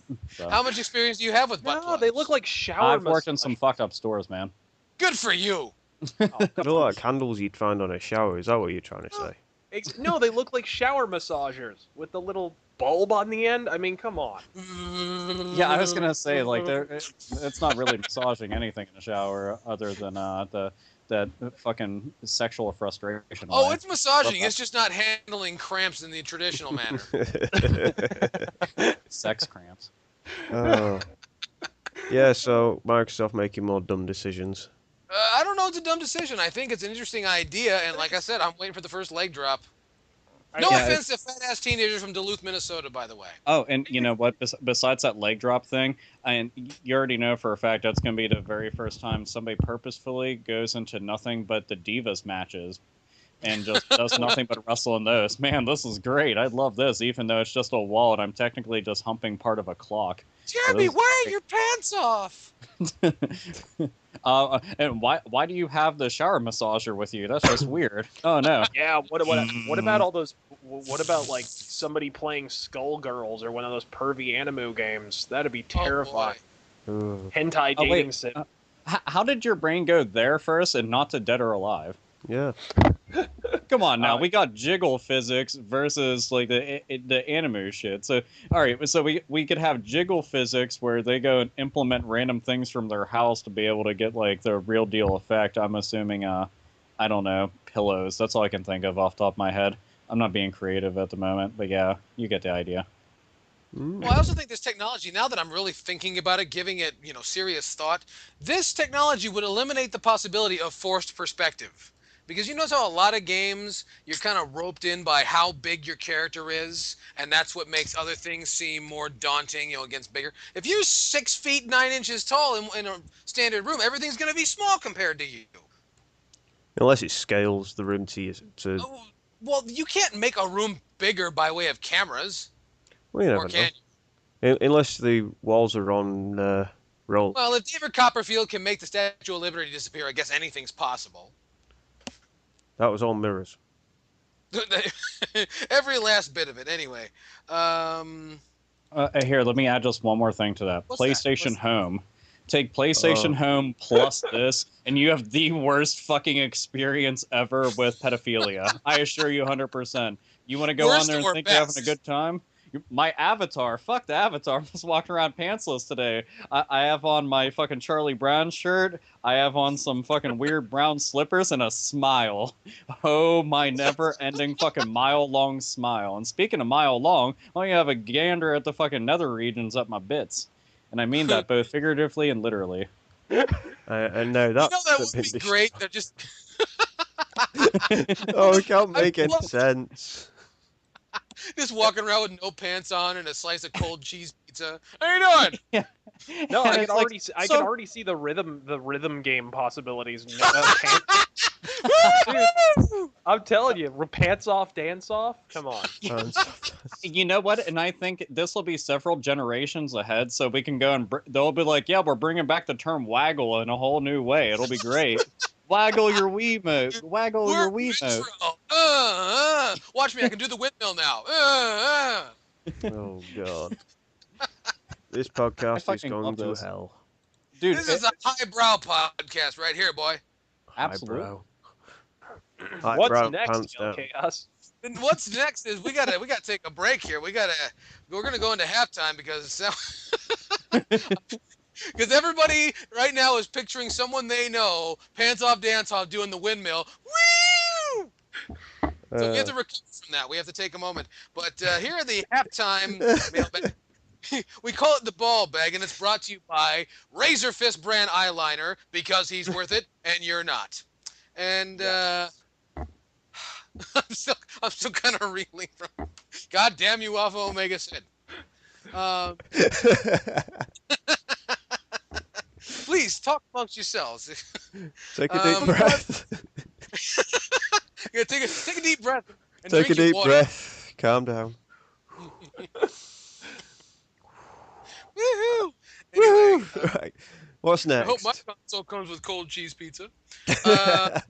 You know what? We got some mail here, and we have mail coming to us at gmail.com. Make sure and drop us a line if you have anything you want to know, because even if we don't know, we'll make something up. It's great.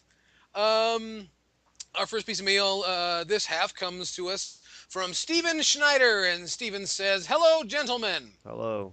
Who called us gentlemen? Hello! We're not gentlemen. Yeah. He says, "You know what I love most about your guys' podcast? The fact that you guys always try to keep highbrow discussions." Nice.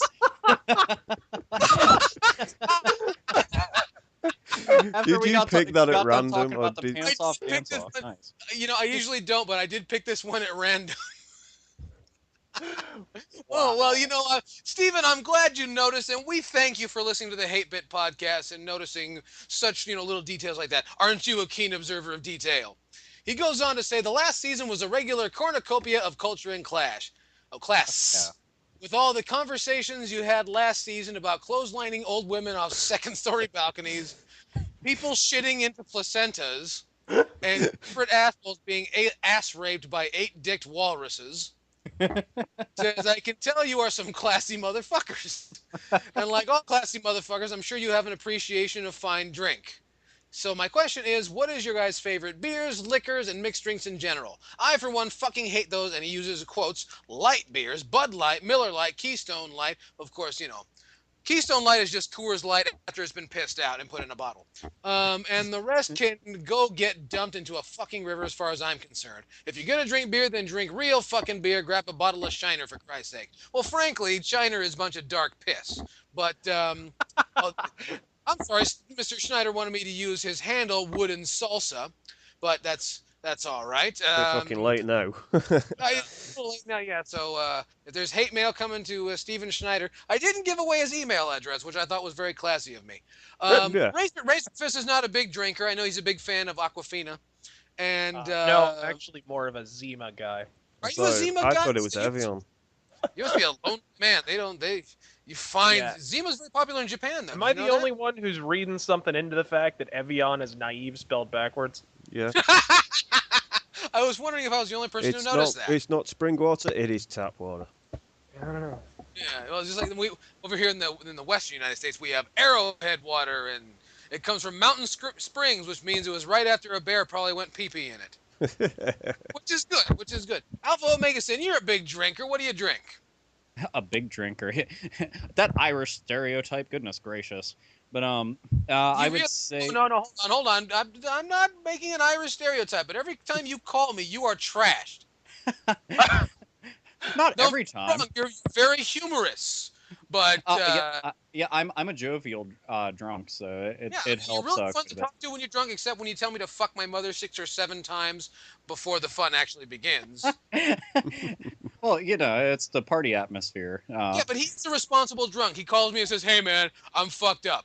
Fuck you," and it goes from there. But what do you drink, Alpha Omega Sin? Primarily, as a matter of fact, I was talking to the fine gents before the show, but many of you want to know what we're talking about. While I was talking about the show I was at last night, and it was Skeleton Witch and Havoc. And while I was there, I had 4 Jaeger bombs. Jaeger being my prime liqueur of choice. I like it quite a bit. It's you really it's like good that stuff. earthy foot taste? Oh, I was gonna say, actually, it's not foot taste. It's more like black licorice is shitting in your mouth.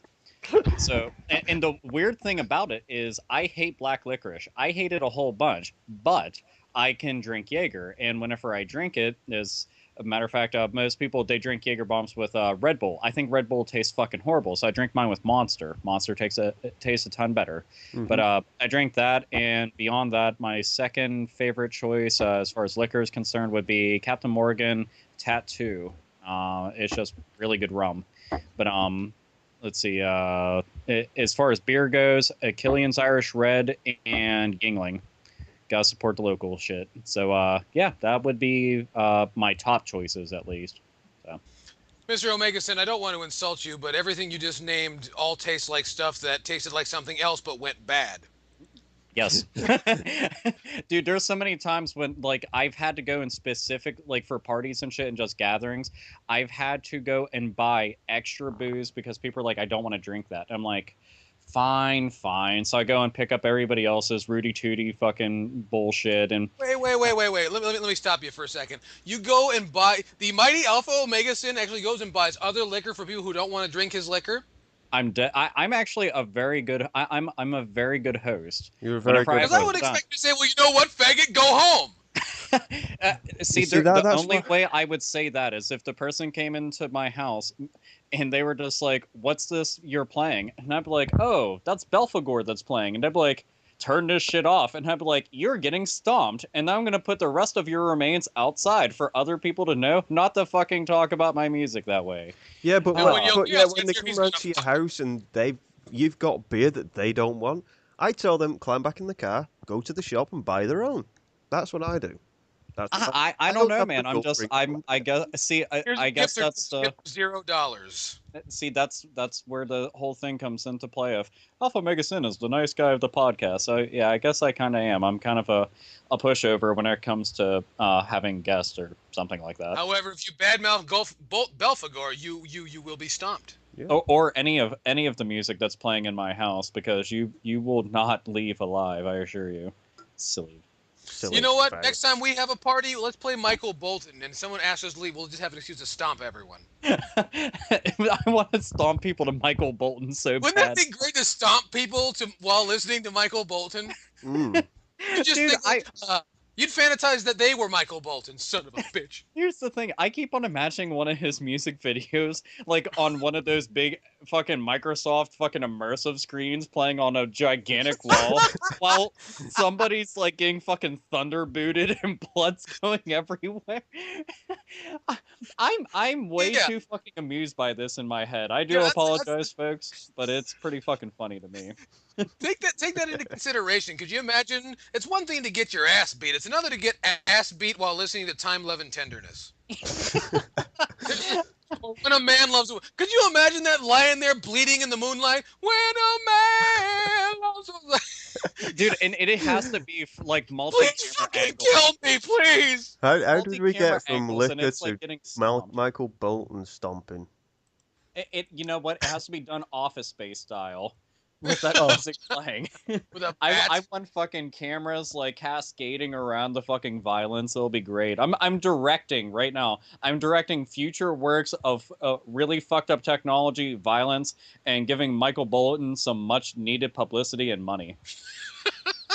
Because God knows that motherfucker hasn't done shit. What he needs is a refrigerator box so he'll have somewhere to stay.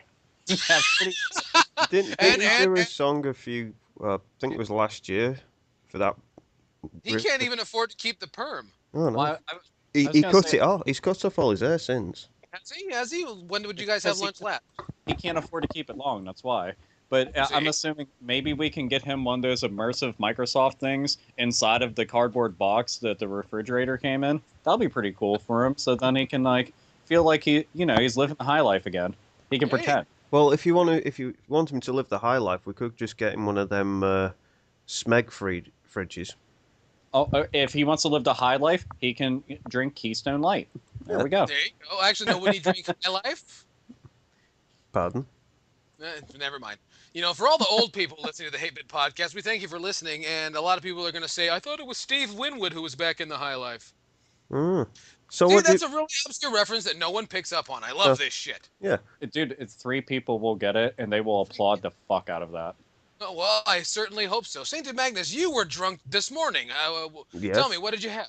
Well, this past couple of days I've been drinking Stella Artois, which is like 5.2%, but it's not my poison most of the time.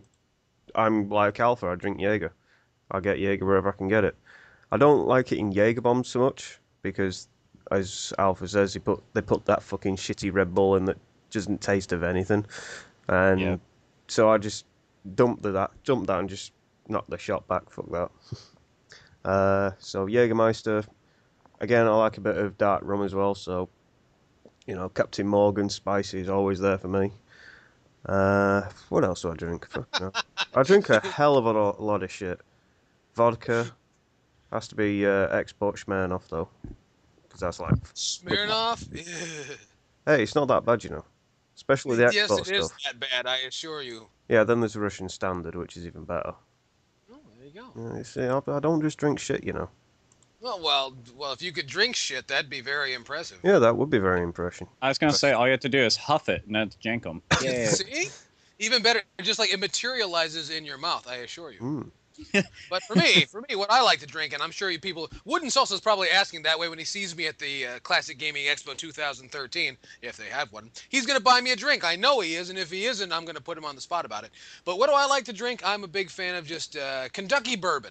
I like bourbon on the rocks, and I'm a big fan of gin and tonic myself. Real big fan of gin and tonic. I'm not a huge vodka fan, so when I have a martini, I like it with gin. And then I'm a big fan of wine. Just give me wine. I don't care. Does it have alcohol in it? Then yes, I want it. Good. And as far as beer goes, my go-to beers have always been Michelob Amberbach, even though it's kind of a wuss domestic beer, and a Stone IPA. If you're unfamiliar with the Stone Brewing Company, they come out of San Diego, California, over this way. Check them out. I think it's stonebrewing.com. And they didn't pay me a dime for that, so I'm going to send them a bill. Yeah. And RazörFist doesn't drink because he's an upstanding individual, which makes me wonder what the hell he's doing hanging out here. Yeah. Well, here's a question. If you did try drinking, what drink would you go for? What would be the first one you'd try? No, I have drank before. No, I don't mind Jaeger. I don't mind Little Jim Beam. But I'm not beer. I don't like beer. I flat out don't like, and it's not even like an ideological thing, or I don't like how I feel getting drunk, although I don't that much. It's more the taste. I think it tastes like bread water. I don't really care for beer personally. It just doesn't taste. To be fair, good. That's what it is. It is liquid bread. It is, yeah. So it just kind of tastes like liquefied bread, and I'm just not a fan. It is liquid bread. I have had. I did try non-alcoholic beer once though, and it did not allay my Go original wash your mouth out. complaints about. You don't like sparkling apple cider? Okay, I do like sparkling apple cider. I'm not gonna lie. Sparkling apple cider is fucking amazing. Fair. I don't know. That makes me think of woodchuck cider. Have you guys ever had that? Yeah, woodchuck cider is very good. Yeah, that stuff right there. Actually, their raspberry cider is good. Their amber cider I also tried tastes like the backside of a cock. I also tried that rat piss Mike's Hard Lemonade. Tastes terrible. That aftertaste. Zima is better than Mike's Hard Lemonade. Ugh. Anyways. And yeah, I was Zima... gonna say honestly, they had a Mike's Hard iced tea. I thought that tasted way worse. Oh. Ugh. Sorry, just want to throw that out there because I was like, it tastes. Yeah, I think we're gonna throw something else out there at this rate. For those of you who don't know what Zima is, it's 7-Up if 7-Up didn't have any flavor. Wait, 7-Up has flavor anyway. Well, it's more like a sort of a citrus pee flavor. Anyway, we have what? I was gonna say, do you remember those commercials for the 5 minutes that 7-Up was actually relevant, where it was like, "Make 7-Up yours." Those commercials. I remember when Orlando Jones did the one with "Show Me Your Cans." I don't recall that. Yeah, well, look it up on YouTube. And you find folks, you can look it up on YouTube after the podcast, like I said, and check it out. Orlando Jones had a career. He did. He did. Well, I heard. No, I can remember. Do you remember he did a movie with David Duchovny called Evolution? No. Oh God, not that. He did. They were in a movie together, and wait, it the was one about the aliens? Yes. Okay, I do remember that. Unfortunately, all right. And this was the last time Orlando Jones was ever funny. It's when David Duchovny saw something green and slimy and said, "Hey, pick it up." And Orlando Jones says, "Pick it up? I've seen this movie. The black guy dies first. You pick it up." And that was the last time Orlando Jones' sense of humor or comedy was ever seen again. And then Chris Tucker made a bunch of money. Yeah, I think Orlando Jones' funny escaped and splattered all over Chris Tucker.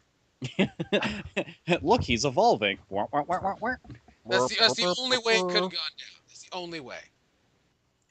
Yeah. Anyway, do your job.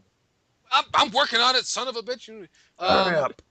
We're bored. We got another piece of mail here. Next one comes from what? We've got another piece of mail. What? Are you opposed to mail now? A little bit. Why are you opposed to mail? Why? He loves the mails. Why do you hate fans? Well, they hate me at the moment, so I'm hating back. Well, you're going to have a chance to reclaim your place very soon, right in the second half. Our next piece comes from me, just being me, one who says, "Hello, season 2 is turning out fantastic, and I'm always pumped for the next episode. So please keep up the awesomeness. Here are my questions to you. Number 1, on the last podcast, I'm not sure when this was written, he says, you talked about the lack of traditional turn-based RPGs being released nowadays, which for me is very saddening, being a huge RPG fan. So I wanted to know, what do you think of independent RPGs like Breath of Death 7 and Cthulhu Saves the World? Is anybody familiar with these games? Never fucking heard of any of them. I was going to say I'd never heard of them, honestly. What are they? Apparently they're games. Apparently.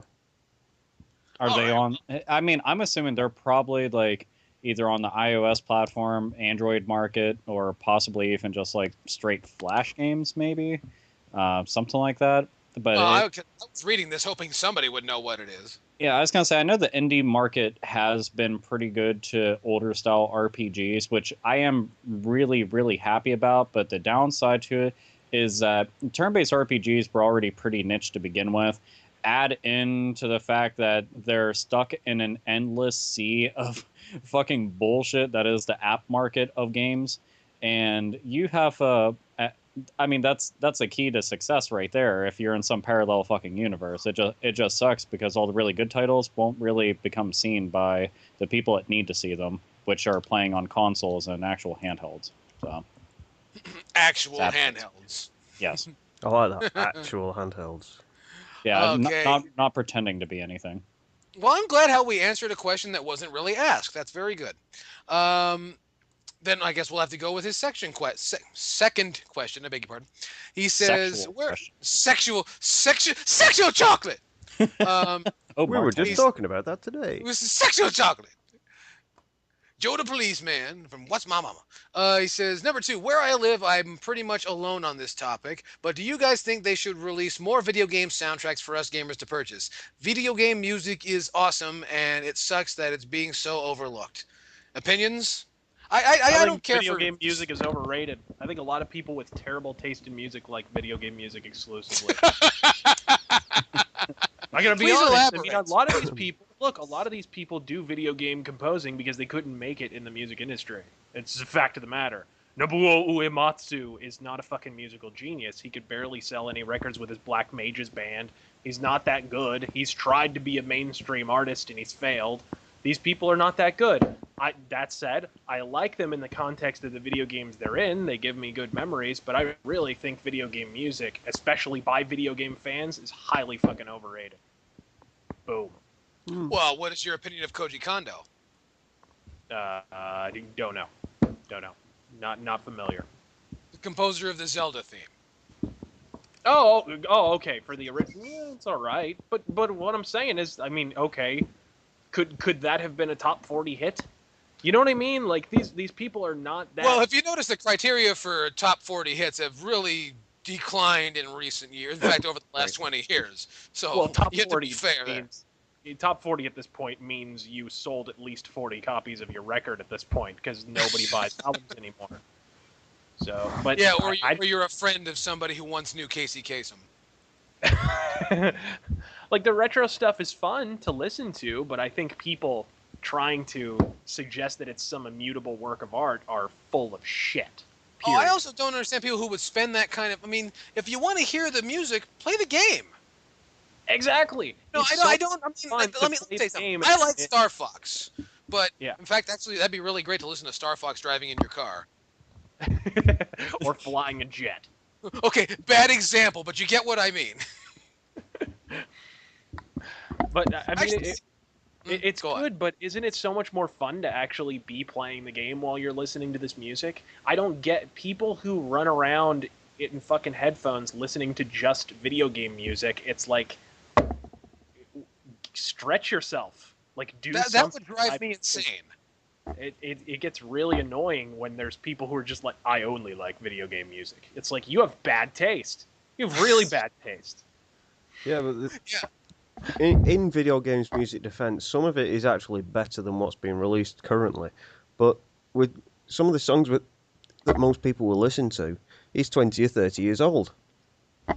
So it kind of nullifies the whole argument, really. Well, and I also think that modern game music, I mean, come on. We cannot say it's on an up arc of quality. It all sounds the same. It all sounds like a Michael Bay, Transformers soundtrack. It's not even fucking memorable. And even classic games, they're, just... how can I explain it? You're trying to be nice. Just don't. Yeah, I am trying to be nice, aren't I? You know what? I'm just going to abandon the whole process. Just don't be nice. Just say what everybody wants you to say. Fuck! Exactly. Alright. There we go. Now he's a bit limp. Now he can do what he wants. I don't... classic gaming music amongst older games, but just, classic, memorable songs, those are a diamond in the rough. They're here and over there, fucking... honestly, anything from modern games is stuff that wouldn't make it into, action movies these days. That's all it is. And, people who want to... It's bad enough you spent $60 goddamn on a game. Now they're going to spend... And I've seen the video game soundtracks. They never go for less than $30. Who is spending $30 on a fucking CD you're going to listen to twice? Well, that's just it. It's only going to be collectors, which is why they know they can charge $30 for it.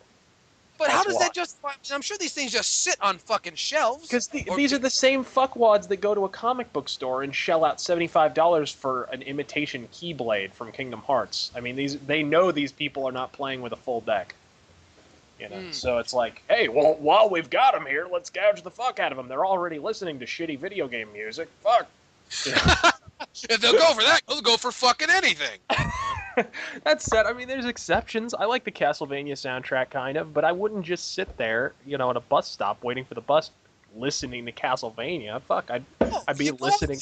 Go in your room, listening to Motorhead. Yeah, there you go. Moreover, what you don't realize is a lot of these composers are inspired by actual bands, especially the ones that are more metallic. A lot of the Mega Man soundtracks were inspired by Iron Maiden and things like that. A lot of those classic like 8 and 16-bit soundtracks, people were listening to a lot of metal. There's even allusions in the games to metal albums or whatever. It's like you're really limiting yourself if you're just listening to the offshoot, inspiration of that. So Yeah, I just, I just quit wasting your money. Yeah, idiots. God damn it.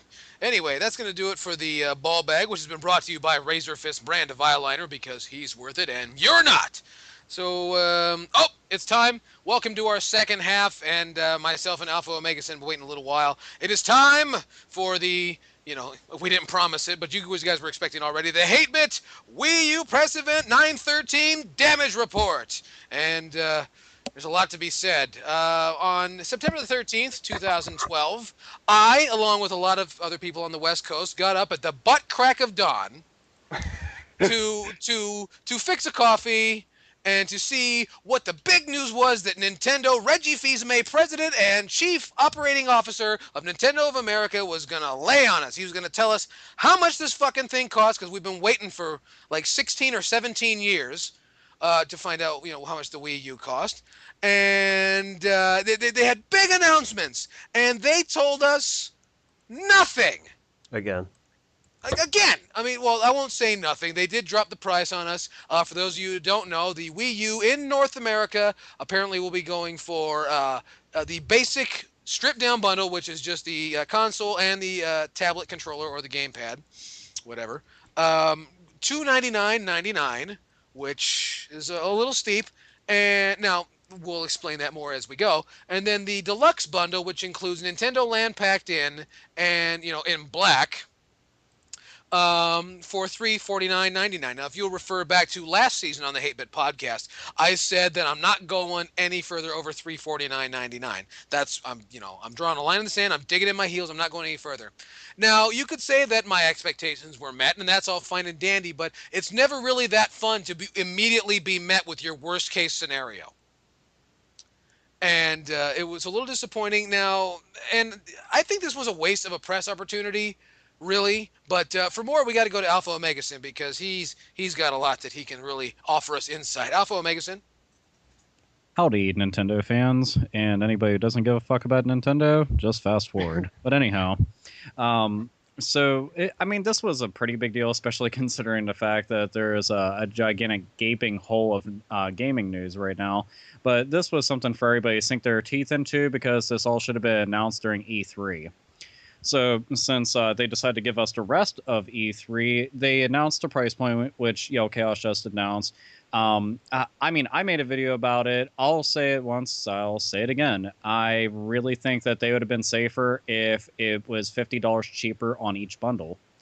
I think it would just made a lot more sense. Granted, they're in the right price point and the right ballpark to be able to compete with what's available right now, but they're trying to strike lightning twice with the Nintendo Wii. And one of the main things about the Nintendo Wii that was so compelling and that grabbed up consumers was its extremely low price point by comparison to its competition. This doesn't have that going into it. Also, its games are $60. So it doesn't have the cheaper games like it did on there.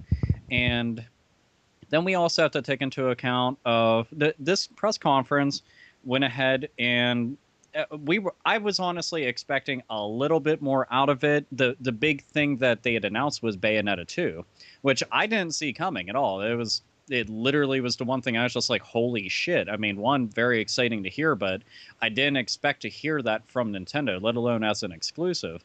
But we were, most fans in general, even non-fans, were expecting some kind of news of first-party title rumblings or even a new IP. I don't give a fuck about the additional fucking things you're doing with Nintendo Land. And what's even stranger is how much they're toting Nintendo Land, but it's not packed into the basic bundle as well. It's packed in with the deluxe bundle, but why isn't it just a pack-in in general, like Wii Sports? This is the modern equivalent of it, so shouldn't it just be a pack-in? Wouldn't that be an easier sell? Yeah, it would be. A whole fuck ton easier. And they also, over in Japan, they announced the price point for tablet controllers. Over in the PAL regions and here in the States, they didn't announce any such thing. And the reasoning is because, no games at launch are going to be supporting it. That just causes a couple of red flags to go and shoot up because it's like, how expensive will it be? I'm assuming between 150 to 170, but it's just kind of odd whenever you say that you're not going to talk about it, because that takes all of your money people, and they go, you don't seem to be too okay with this. You seem to be kind of scared of this. Well, it makes us kind of worried too, and just very odd. But it just not a whole lot happened, unfortunately. So did anybody else give a fuck about what was being announced besides Bayonetta 2, the price point, Nintendo TV, as in TV? I think the only thing that bothered me was the announcement of the controller not being available at launch separately. Because that's a big deal for, if you want two of these fucking controllers for two people to play the fucking... That's bullshit. That's not good. So I know you can use Wiimotes or whatever, but it's still... If people are going to want to buy another one of these things, and they should be available separately. You can't just not... I have a bit of a conspiracy theory about it. My theory is that if they were to release these things separately as a standalone accessory right now, they would be some ridiculous amount of money. What I think they're doing here is they're hoping to sell a whole bunch of Wii U's this Christmas season. That way they can sell the gamepads at a loss next quarter. Because honestly, that way it'll balance out. I can honestly see that happening. That's not that bad of a theory to go with, and it makes sense. And I'm not even a financial analyst. I'm just guessing. I'm just some schlub on a video game radio show. What the fuck do I know? Well, that also helps sell the actual units. I mean, you figure if it's like, okay, our install base right now after the holiday season is like, we'll go out on a limb and say like 1.5 million. Okay, so 1.5 million, and we're going to think about all the people that want to play co-op games and multiplayer games together and take advantage of the dual controllers and everything. So we'll assume at least 1/4 of them are going to want those controllers and put them out there and damn near guarantee our sales. So yeah, I can definitely see that happening. That sounds pretty sound. Well, and also a lot of it seems like Nintendo is expecting the consumer base to also become their advertising arm. Oh yeah. They seem to be so interested in like convincing it's. I want one. I'm interested in it. Don't get me wrong, but it seems like this is being pitched at me like a fucking pyramid scheme.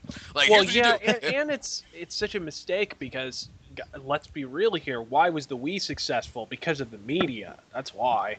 Because it wasn't because of Nintendo advertising, or it wasn't even word of mouth. The word of mouth came after suddenly Oprah's talking about the Nintendo Wii. Or Good Morning America. And Jay Leno and Good Morning America and all that nonsense. When everybody's talking about it, when Larry King is playing Nintendo Wii on national television, that's when the word of mouth starts. You know what I mean? So I think without that, they're going to have a hard time selling this because they're kind of marketing it as another one of those. But. Well, I think they're marketing as though they're assuming that fan base is waiting, frothing at the mouth, who can't wait to buy this thing, and I don't really think they've convinced anybody of anything. Dude, well, I know exactly. And the iron isn't hot anymore. Wii right now, the Wii lost its momentum 2-3 years ago. It lost its momentum at the tail end of 2009. Yeah, absolutely. So they really didn't. They didn't strike while the iron was hot, so they really have some actual convincing to do, and I'm not sure they've done that adequately at all. I don't think they've even begun to do that adequately, frankly. Well, one thing that I say, and, if you want to talk about where certain amount of confidence has been placed and where advertising dollars have been placed, I had a plan. And they didn't ask me, but if they would have asked me, I would have had a plan. If you look at the entire Nintendo advertising scheme from E3 2011, let's go all the way back. Let's go all the way back and think about that, okay? Up to this point, based on what we've learned in this last press event, if they had said not a goddamn thing over the last year, they could have saved millions of dollars, and we would have the same amount of information, and they could sell these things for about $159. It's true. Yeah. Absolutely. Because what have they told us? They've had all this time to tell us not a goddamn thing. Yep. And I wish I had that that's kind their of marketing money. idea. I wish I had that job. I really do. I really wish somebody would pay me to say, hey, fuck you, later. Actually, I do have a job like that, but anyway. Yeah, but you don't get You paid do. for it. Yeah. I don't get paid very well. No. Here's one thing. Before we started the podcast, we go over all the news articles and everything that we're going to go and discuss and whatnot. And, naturally the Wii U came up. Well, one of the news articles I came about was the Wii U is selling out really fast online. And this is how I feel that this is going to be their advertising monkey. Okay, it is going to be us, but it's also going to be the internet and word of mouth that is going to say it's sold out everywhere. Go get it now. Okay, I've already had plenty of people tell me that work at GameStops that they're getting upwards of 10 entire units, and that's it. So they're purposefully going out of their way to ensure that there aren't that many around. And I don't want to fucking hear it from naysayers of, oh no, they're getting as many as they can out there. You're fucking high. You're absolutely high on their fucking farts, okay? Nintendo's farting into a jar, and you're huffing the shit out of it. If you truly believe that, okay, they're going to do that because it is smart business. Okay, they don't need to advertise their fucking system. All they need to do to get the general masses interested in something is tell them that they can't have it. Then all of a sudden, you'll see them stampede over one another like those poor motherfuckers at Walmart during the holiday season. 'Tis the season to do stomping. Fa la la la la to la la la. Well, Stomp. Stomp. Stompy makes stomp stomp American History X. So. Oh. Had to go there. But genuinely, that's exactly what's going to happen, is that they're going to allow the lack of units around to go and sell this fucking thing. And that's really what's going to go down this holiday season. Everybody's going to want it. And what's even worse is you'll have the people going out and buying it. Like, I have 3 friends, me, just personally, just me, not even people I know online. I have 3 personal friends that are going to be buying extra Nintendo Wii U's to go and sell online. Okay, so that's what you have right now. So I have 3 people that are buying, and this is just a minimum, just for me alone, that's 6 Nintendo Wii's that I know that will be bought, and let's see, 5 of them are just going to be sold. Only one person actually plans on keeping one. Okay, that's why that they're being purchased right now, is to go and be sold, and they're going to be in small fucking quantities to begin with. That's absurd. So, Yep, this will be fun holiday season, I assure you, folks.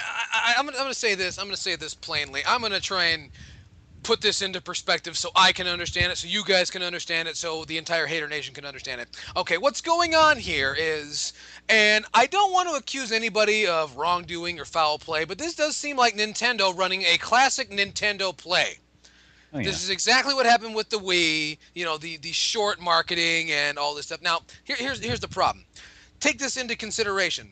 They are somehow going to sell the fuck out of a console that is completely dependent upon other people owning said console, that they're going to short shift the market. They're going to make it so there's not that many of them. That's what you call, there's a word for it, fucking stupid. That's the word. Because just like the 3DS, for instance. For those of you who remember the marketing campaign for the 3DS and the apparent lack of such lately, this console was completely dependent upon them selling 100 million units because of interconnectivity, and that's all they have now is interconnectivity. And so what I understand is they're going to somehow not have enough, and that's going to make up for their financial woes. I'm lost. I don't see that happen. Because that may have worked like in the year 2005, 2006, before, the internet was fucking everywhere. Uh-huh. But, now they're competing head-to-head with devices that allow the internet to be fucking everywhere. I don't think anybody's really paying attention. Everybody in the gaming industry is pretending that this is 2006 and 2007 and the world is their oyster. It's sublime cognitive dissonance, as far as I'm concerned. I really don't see this ending well for Nintendo, and I don't want that to be the case because I like Nintendo. But man, the Wii U just has not been handled properly. I almost see this going the way of we were talking last podcast about the Nintendo 64 and then the disc drive. I worry. I don't think it could be. I don't know. Actually, arguably that was bad. No, because honest to God, you cannot sell a console if people don't know it's on the market and don't want it, and there's no reason for them to have it. The games that were announced were not the standard Nintendo kind of strong launch titles. They were a bunch of ports. And that's just a bad way to go. I don't know. There's so many things this system has going against it, quite frankly. And one of them is Activision. Oh, dude, Activision. Did you see that fucking bullshit, this total lack of games that they put up? It's like, why did you guys even... That wasn't even worth the gasoline it took to get them there. Honestly, Call of Duty, Black Ops 2, are you fucking kidding me? You're part of this campaign to try and make this seem like this is a revolution in gaming, and the gaming world will never be the same, and here's some game that's exactly like the last fucking game we pulled out of our ass? Dude, legitimately, though, that was the best thing that they had. I mean, hold on. Are you going to say that you want to play Wipeout, the game, even more? Because that's right. They're gonna drag out Wipeout. You know that game that didn't sell on the DS and didn't sell on the Wii and didn't sell on the 3DS? Yeah, that's gonna be your big. That's their one. That's your game saver right there. It's the poor man's Ninja Warrior. Oh, yeah. No kidding, right? And then how much longer is Activision going to keep beating the piss and shit out of the Transformers license? How much longer is this going to go on? I don't know, man. That newest Transformers game is really badass, honestly. Everybody says that, though. Like, dude, they said that. They said that with War for Cybertron, and War for Cybertron was crap. Dude, I don't know. I'm telling you should really try it. I had seen gameplay footage of it, and I questioned it quite a bit. And I was just like, because when I think of Transformers now, I think of when I was a little kid, and I was like, man, that's so awesome. Then I think of Michael Bay, and then I think about hanging myself, and you think about that's the only option. Hanging Michael Bay. Yeah, Michael Bay. Huh? Hang Michael Bay. Oh, that's a good point. Yeah, I should. Okay, well, I do apologize. I won't be dead, but I will, in fact, be murdering him, and I will get a medal, a really big medal, and cookies. Yes. Can you murder Shia LaBeouf while you're at it? I'll get the cookies. You know what? Yeah. As a matter of fact, if you guys want to come along, we can actually go and get. He's retired. He's retired from mainstream acting roles, folks. He's just doing adult films now. Did you hear about that? What? He's retired from mainstream Hollywood films, and he's signed on to do a glorified porno. Really? Yeah. Wait. You're talking about the kid that looks like the Michelin Man with hair, right? Yeah. That would be the one. Oh, I see. Well, that's going to be a very expensive movie. He's looking for a torrent download right now, like Shia LaBeouf porn. No. I'm actually trying to fathom what kind of budget this movie's going to need to find someone to fuck him. I mean, ordinary porn stars have respect. Okay, this is the more reason to call Megan Fox. Oh yeah. Well. Yeah, and I don't remember the last thing that she was in, but she probably needs the money now. So I think Jennifer's Body. What was that, like 5 years ago? It was something like that. I don't know. It was supposed to be a horror movie. Then people saw it and was like, "No, it's a horrible." No, it sucked really fucking bad. It was just fucking. Yeah. It put it this way. That pun. It was as good as that pun. So. There you go. Yeah. I think we all just lost our comedy license. Yeah, pretty much. Yeah. It's just like, revoke that shit. And it's like, all right. Thanks, Alpha. I'm sorry. Put it this way. I can at the very least get a crowbar and get to the guy before he gets to his fucking car. So I'm useful in that respect. Please. Wicked ninja-like. Anyway. Oh yeah, we were talking about the Wii U conference. We talked about. How did we end up on Shia LaBeouf porn? Well, because we started bad-mouthing Activision, that went to Transformers, that went to porn somehow. Yeah, and see, you know what? We need breadcrumbs, and our audience actually keeps tabs on where the fuck our conversations trail off to. There's like, yeah, I know. Somebody is taking notes right now. I'll bet you. I want to think that sooner or later our podcasts are going to be dissected in front of an entire fucking class, and they're like, "All right." Inside the actor's studio. It'll be impressive, though. I'm just waiting for Ace Salieri to start dissecting our podcast. That will be fun.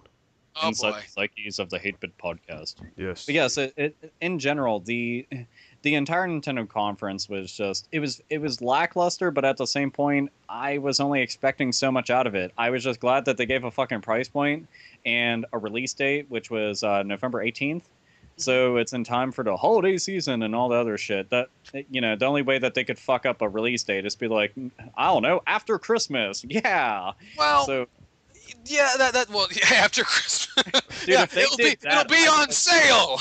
yeah, if they seriously, if any game console launched like a couple days after Christmas, you killed it on purpose. Like you were mad at the console for some reason, and you're like, take that.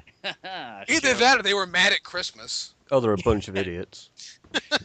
Well, I want to talk about something. This has been bothering me ever since I saw this, and I'm not a marketing professional. I'm not the kind of guy that puts this sort of thing, these press events together, but I know for certain as a consumer and doing what I've done here on YouTube for so long, I've noticed that you don't need to spend 10 fucking minutes in a press conference to explain how your video game controller is a remote control for your TV. That is true. Are you fucking kidding me? Did you really have to explain a remote control? But it's revolutionary. Yeah, because you can see what football looks like. Proper it boggles football, the not mind. It fucking really American does. football. It's absolutely insane. And you know what? I'm also still confused as to why Nintendo thinks that Nintendo Land is the biggest piece of software. You know what? It seems like a great idea, but let's face it, it's a visual instruction manual. Yeah, this is what this does. This is Yeah, what it's gonna that teach does.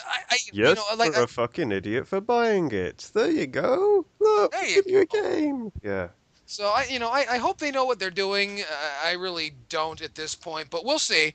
Only time will tell. What else happened in that press event? Nothing really, but did I forget something? In general, I mean, they did go on and on forever about the Nintendo TV, which they essentially just kept on showing us exactly how you could go about everything, which I understand why they were showing it off, because the Nintendo Wii literally after because everybody was making jokes about how the Nintendo Wii pretty much just kind of fell off a cliff. Well, it didn't really fall off a cliff. It just fell into the loving arms of Netflix, because that's all people were apparently using it for until Skyward Sword came out. Oh, and Xenoblade and whatnot. But until then, it was just Netflix all the way. Then after you're done with Skyward Sword, then you're back to Netflix, which is weird because the system doesn't even output in HD, so why the fuck are you doing that? But, people are silly and whatnot. But they were riding the fucking coattails of this, and all I can say is it looks okay, but you can do the same thing on your computers. You can do the same thing on a PS3. You can do it on a 360. You can do it on everything else. For them to be able to do it, it was more of the same. And it wasn't that great. It was just cool. You can't really do it on an Xbox 360 because you have to have an Xbox Live account to play it. And I mean, yeah, but I mean, you can though. That's what I'm saying. It's like you can't do all that already. Xbox 360 still has way more Netflix subscribers than Nintendo Wii does, actually, proportionately. But that's the thing. Like, it's just. I think the Wii just flat out not having games is the problem. Netflix is not the issue. No, sorry. I really think that it's not even so much the lack of games; it's the lack of first-party involvement. Yeah, that's the one just thing sort that of fucking abandoned the blows me away. platform. I mean, it seems like they're terrified of the concept too. Kinda, in a way. The thing that's fucking crazy about it, and for years now, one of the main reasons you pick up a Nintendo console is because you want to play some Nintendo games. Because regardless of what you say about Nintendo, you know of them, you know of their franchises, you know of their mascot characters for good fucking reason. They're Nintendo. When Nintendo brings out a system and isn't really putting Nintendo games on it, then what the fuck are you doing? We got Pikmin 3, and that's all fine and good. And somebody can be like, quit bitching about it. Shut the fuck up. We're the 8-Bit fucking podcast. What the fuck do you think we do? Okay, we point out the obvious flaws in what they're doing, and this makes sense.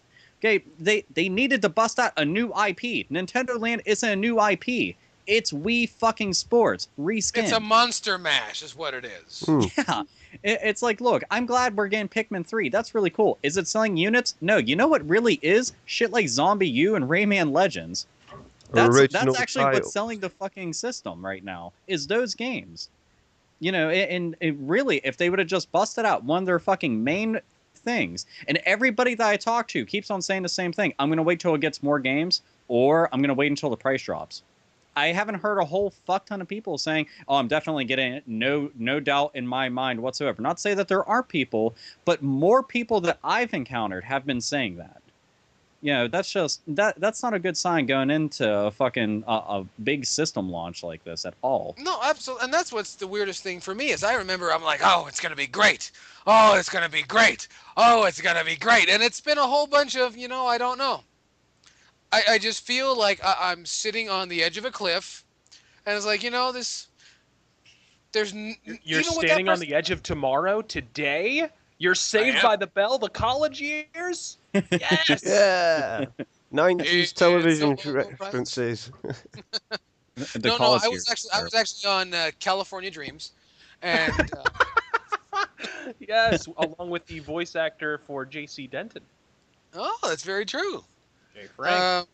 The more you know. I'm all depressed talking about the Wii U, but Well, let me ask you an honest question. Sure, go ahead. Right, are you actually going to cough up close to $400 for this? Let me finish my question. Are you going to really cough up $400+ for a game and the balls deep edition of the Wii U, the black one with the 32 gigabyte hard drive and Nintendo line packed in, you're really getting a good game there, and your Mario game, which obviously you're going to buy because it's Mario. Are you really going to cough up that much money weeks before Christmas? Well, let me put this into perspective for you. I considered that already. I took, I took the cost of the price of the MSRP, the manufacturer's suggested retail price of the Wii U, $349.99, and I put that, coupled with New Super Mario Brothers U, just for the sake of argument. Why? Because it's Christmas time and it's tradition, and which is running for $59.99. I took that total and I matched it with California sales tax, which is 7.75%. For me to have this, and just to play the new Mario game, will cost me $441.75. Now, is it worth it just for that one game that you'd actually want to play? That's the thing. I stand here and I say, no. No. You see, that's where my argument was coming in when I did the rant video this week. Now, is it time for your rebuttal, Sainted Magnus? Are you going to tell the people how you feel? Well, I'll break it down for them, so then they can actually follow it with the crayons that we supply them. Well, now's the time. Tell them how you feel. Right, well... Break out the abacus, guys. Come on, better go to the white column on that fucker. Yes. Now, can I ask you guys just to shut up for a minute until I've done? No. Fuck you. No, go right ahead, Mr. I need to do this myself. Right. I made a rant video on Thursday, which was, week last Thursday, about the fact that Bayonetta 2 was a Wii U exclusive, and ever since then the whole fucking 8-bit fan wars started, and people were jumping to my aid, and people were jumping to jump on me and jump my guts out of my face. So let me put where I stand on the map so you can see what I'm on about. In the UK, for this 32 gigabyte fucking Wii U console, it's costing us £300. Now, it doesn't sound a lot, but actually, if you break that down into dollars, that's close to, $380, we'll say, around about? You can all convert it, you can put it all in the comments, you can do that all later. But then there's the £40 game on top of that. That's before I even, took it all and plugged it in. So that's a lot of money for somebody like me. It's £340. Now, whatever that is in dollars, it's probably like fucking $6 million or whatever, but that's nothing. The only game that really would interest me would be Bayonetta 2. Now, hold on, Sean. Sandy Banks, before you go on, I want to tell our American viewers and listeners that 340 Great British pounds is $551.51. So we're getting royally screwed as it is. There you go. But in that kick-ass edition, we're actually getting Zombie U as a packing, not Nintendo Land. The Japanese, they're getting, I think, Monster Hunter 3 Ultimate or whatever they fucking call it. How sad is that, by the way? It just goes to show that the Americans are getting it first, but they get the shit deal. Which is true. Now, the reason for my rant was the fact that, yes, I know Sega fucked up, and yes, I know that no fucker else would pick up Bayonetta 2. Now, I know Nintendo have picked up Bayonetta 2, but they're not going to let it out to everybody else. So those people that have been waiting on the Xbox and the PlayStation 3 for Bayonetta 2 have to go out and spend $500 to play the fucking game. You know, if in UK money. Not a lot of people can throw that much money down on one game. Everybody, it's all about the money, which was the whole basis of the rant. It was simple, to the point. Nobody, not only I can't afford it, there's a lot of people in the UK that have decided, well, I don't want a Wii U. I have a couple of friends in real life that I spoke to recently that they can't afford to drop that amount of money. Plus, the release games and the release window games don't warrant throwing that amount of money down on a fucking Nintendo console, which nobody knows anything about. It's an unknown entity, in my opinion. So that's where I stand on that rant video. Now, if anybody doesn't like it, well, you know what to do. Watch the rant video, make your own assumption. If you're gonna kick my guts out, at least do it with some fucking style instead of just saying, "Oh, he's being a silly fanboy." That doesn't come into it whatsoever. So the ones that look like an idiot are you, who are just boiling it down to, he's a fanboy. Fuck you. Fuck you if you've got something bad against the whole, if you even play the fucking fanboy card. And a lot of people understand why I said what I said, right? Now, as for Nintendo and Reggie Fils-Aimé and all that fucking bullshit, they're not getting my money when it comes to this Wii U console. I will not buy a Wii U console for the pure and simple fact that what they did was underhanded. If they'd said, right, we'll publish it, but we'll do it through one of our third-party type publishers, that'd be fine. Then everybody gets to share the game. Now, though, I've got one more thing to say. Now, this is the last thing I'm going to say on this whole matter. People says, well, if you love the game, you'll go out and spend that money, which takes me back to my original rant. The money's not there. If you want to give me $500, by all means, give me 500 American dollars. I'll spend it on a Wii U for you, just so I can experience the game, and I'll give it you back, and you can have the Wii U back. But having one game on a console is not adequate impetus for spending that exorbitant sum of money on a console or on a PC for that matter. There's lots of PC games that are higher end that my computer will never run, and I'm sorry, it is not about to be worth $700, for a really good graphics card. No. You know what I mean? Like this is not. Well, it's the Vita. The Vita is a prime example, right? Yeah. I got stung. Yeah, the Vita came free with a mobile phone contract I've got. But it's not the point. I've got 2 games for it, and there's only 2 more games that I'm interested in, and I've not been out to buy them yet because I still think it doesn't warrant spending 40 quid on a fucking portable game. And this is my whole problem with the Wii U.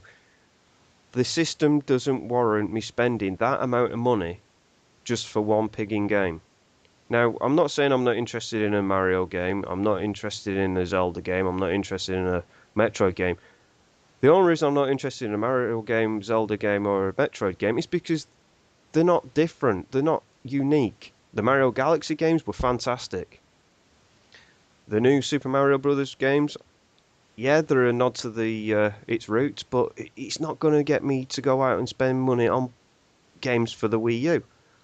And it's not going to want me to buy the console just to play those games. So, as far as I'm concerned, the Wii U is dead to me, and I'll much rather wait to see what Sony and see what Microsoft have got coming out, and then I'll make a decision then. But as far at the moment, now, Nintendo's not getting my money in terms of Wii U stuff.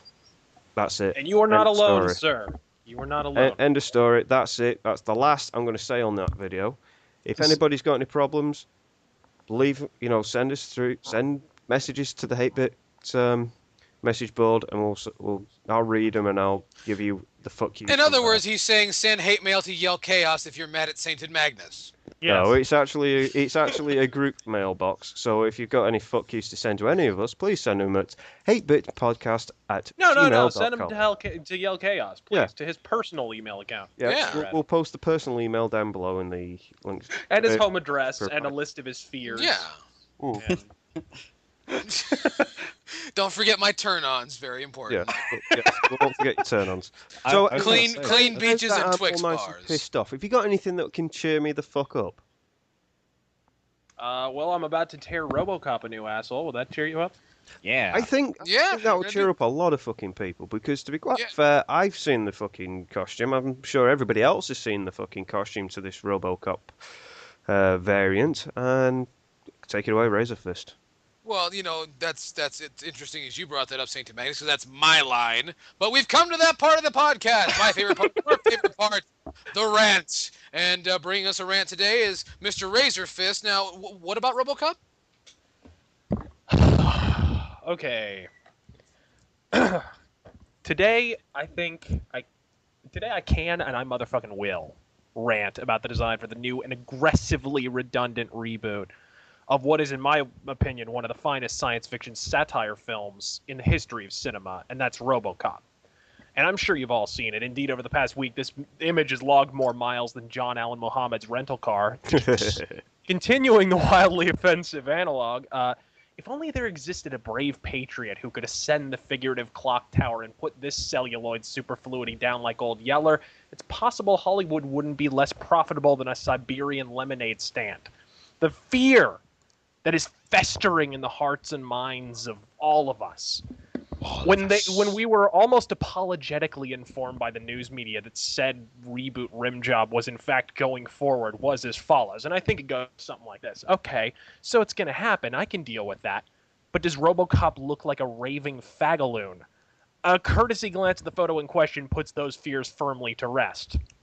In a pit of poisonous spikes, barbed wire, and boiling vinegar. Even casual fans are proclaiming the butt-fucking obvious. He looks like a fucking Power Ranger. To which I reply with an impassioned fuck no. The Black Ranger could fuck his way from the Mississippi River to San Francisco before this gibbering faggot was halfway finished posing dramatically like the oil-drenched Voltron reject he truly is. The ultimate irony, of course, is that the production staff for the 2012 Robocop reboot have unwittingly swan-dived in the same shallow shitstorm previously occupied by the original designers of the Robocop film. I talked to Alpha and Yell Chaos about this earlier on in the podcast, but gather round, children, all right? It's the 5th of whenever the fuck and half past whenever the fuck o'clock, which means it's half past time for Uncle RazörFist Super Mega Fun Story Time Climax Hour. Yay! See, back when the original... Yeah, let's gather around the fireplace. See, back when the original Robocop was developed, one brilliant visual designer, I forget his name, arrived at the iconic look that we all know and love almost immediately. But then the Mad Dutchman Paul Verhoeven was beaten at raw to some tentacle hentai one afternoon and arrived at the ingenious epiphany of redesigning the character to look like a bargain basement motherfucking Gundam. I mean, spiky headdress that serves no practical function, nondescript sword, Legion of Doom shoulder pads, every labored anime cliche was present and accounted for. But then the art department had an epileptic fit, as well they fucking should have, and nearly went on strike 3 weeks prior to filming, unless the designs were changed to something less blindingly shit in the interim. And Paul Verhoeven, having at last holstered his fucking skull bong momentarily, began to see the wisdom of their advice and at last relented. The end result became one of the finest movie icons in the history of the medium, like I said before. And don't make cop-out excuses like, well, we haven't even read the script. Man, I don't give two wet fucks if the script is in fact the Ark of the Covenant in written form. I don't give a fuck if it was written by Jesus, edited by God, and the pen used to write said script was holstered in Mila Jovovich's stench trench. Action films are visual, which means when your lead character looks like an extra from motherfucking Beetleborgs, your movie already has more problems than an algebra textbook. I'm Razor Fist, God fucking speed. You missed out a few references to some more Saban type shows. You missed out VR Troopers And Mantis. and I missed out on Mantis. Mantis. Yes, and Ghost Rider. And I'm Not talking Ghost about- Rider. What's that fucking Masked Rider? That was the one. Yeah. Yeah. So yeah. But he does look like the bad combination of a fucking Power Ranger and Guyver. No, he just looks like a Beetleborgs reject. He really does. Beetleborgs, my Big God. bad This has been the greatest hit podcast in the history of the Hate Bit podcast. Not only have we had a Beetleborgs reference, we had a Legion of Doom reference. It within the same couple of minutes. Yeah, I just need a demolition reference. Something. of domination. I had to put that one in there. I don't know. We'll have to use one for the demolition next time. Yeah, well, I'm sure we can Maybe find. Aldo Montoya. Alpha, what do you think? Alpha. He's gone to sleep. So Somebody hits him with a chair. He might wake up then. I'm so sorry about that. Mr. Omega Sin, what do you think about Did he get caught in his added Robocop? Actually, I'd knocked a fucking mic out of its USB port. But anyway, because I was sitting there, I was just like, what the fuck can anybody hear me for? We So, apologize okay. for its technical difficulties. Yeah, absolutely. Technical difficulty, my ass. That's just me trying to go across the room and grab a fucking goddamn drink.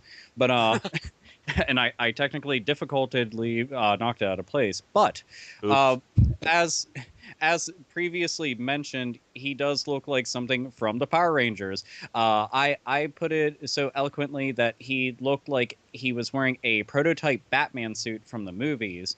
And this wasn't even like trying to be like, haha, I'm trying to be clever and funny. No, this is, if you look at his outfit, just take away the Batman emblem, give him some kind of motorcycle helmet, and there you go. If you slap a fucking cape on him, lawsuits up the ass, out the eye sockets, and suddenly it's some kind of new geyser porn. And frankly, I can't fathom how they think this looks cool. And here, let me put the icing on the already awesome fucking cake that Uncle Razorfist was serving up piping hot. And when I say piping hot, I mean with a fucking poker into our fucking brown eyes. See, This is going to be the best part of all. For everybody that doesn't want to see this fucking remake, for fans of the original, and any poor fucking sap that has no idea what they're getting themselves into, when you go watch the movie, and the makers of the movie went out of their way during an interview and said, we're going to have a part in the movie where we do reference the original Robocop design and suit. But here's the thing. It's going to be shown as the prototype design, yes, because it went through so many variations whenever they came up with this fucking clever design. They're going to show the original Robocop design and then mock it, ridicule it, make fun of it, and basically drag it over broken glass. So you're going to alienate the fucking audience even further, and you're going to mock and shit on something that has been iconic for how many fucking years now? Yeah. and you're going to say that the fucking Power Rangers villain reject looks cooler than Robo fucking Cop. Yeah. Oh, wow. Okay. I understand that Studio 54 is a fun fucking place, but you don't fucking live there, and you don't just take up residence in its fucking alleyway right next door, okay? You don't do that, because then you come up with stupid fucking asinine ideas like this and actually put them into production and somehow get the goddamn funding to do it. But yeah, that's some of my 2 or 3 or 50 fucking cents, some shit like that. I had a lot to say about it, because literally me and Razorfist were going on about it. Yo Chaos chimed in, and Sana just kind of sat back and chuckled quite a few times, because, well, there was a lot to be said about this bullshit. There is a hell of a lot to be director is Jose Padilla. I'll let you go on about the director, because I've got a few things I'm going to say in a moment. Okay. I was just saying, I read a story like not too long ago on comingsoon.net, which is like all about, future movies that are coming out. That's what the website's all about. And they were talking about how Jose Padilla, the director, apparently has been like losing sleep and stressing out like to an inordinate degree because he's afraid this movie is going to be a piece of shit. And to that I say, Jose Padilla, it sounds like you're incredibly perceptive, my friend. Yep. That's all I'm saying. Yeah. No, you was on about the whole thing that they were going to ridicule the old design. I just hope the old design grips the fucking new Robocop. rips his head off and shits down his fucking neck with his baby sick fucking food. You know what I mean? Well, I'm hoping for the same thing with the new Devil May Cry. I'm hoping that there's an official Devil May Cry 5 where original Dante finds new angsty Dante and then rips him in fucking half and shits on the inside of him, puts him back together like some kind of weird Oreo, just without the cream filling. And Oreo. And I hope we solve the mystery as to what mechanized robot shit looks like. Does it look like metal or does it actually look like shit? I think it looks like T-1000 but brown. Oh. I think it will look like shit with nuts and bolts on it. Because in my opinion, Robert Patrick looks like shit all the time. He is like shit. The only good role he ever did was actually T-1000 because he didn't have that many lines. He had like what, 2? He had to look. He had Get Out, and he also had hey, the Galleria bike. And hey, that's a nice bike. Yeah. He had the raptor yell too. Whenever towards the end, he was like, I think that's more a chemical reaction than a line. Yeah, James Cameron stole that from the Jurassic Park Sound Lab. Okay. Well, yeah, he had the soundboard handy. I guess that makes sense. Yeah. So why do movies suck again, RazörFist? Because of Jose Padilla. And someone needs to silkwood this guy's brake lines. That's all I'm saying, before this movie's in danger of actually being fucking released. That's all I'm saying.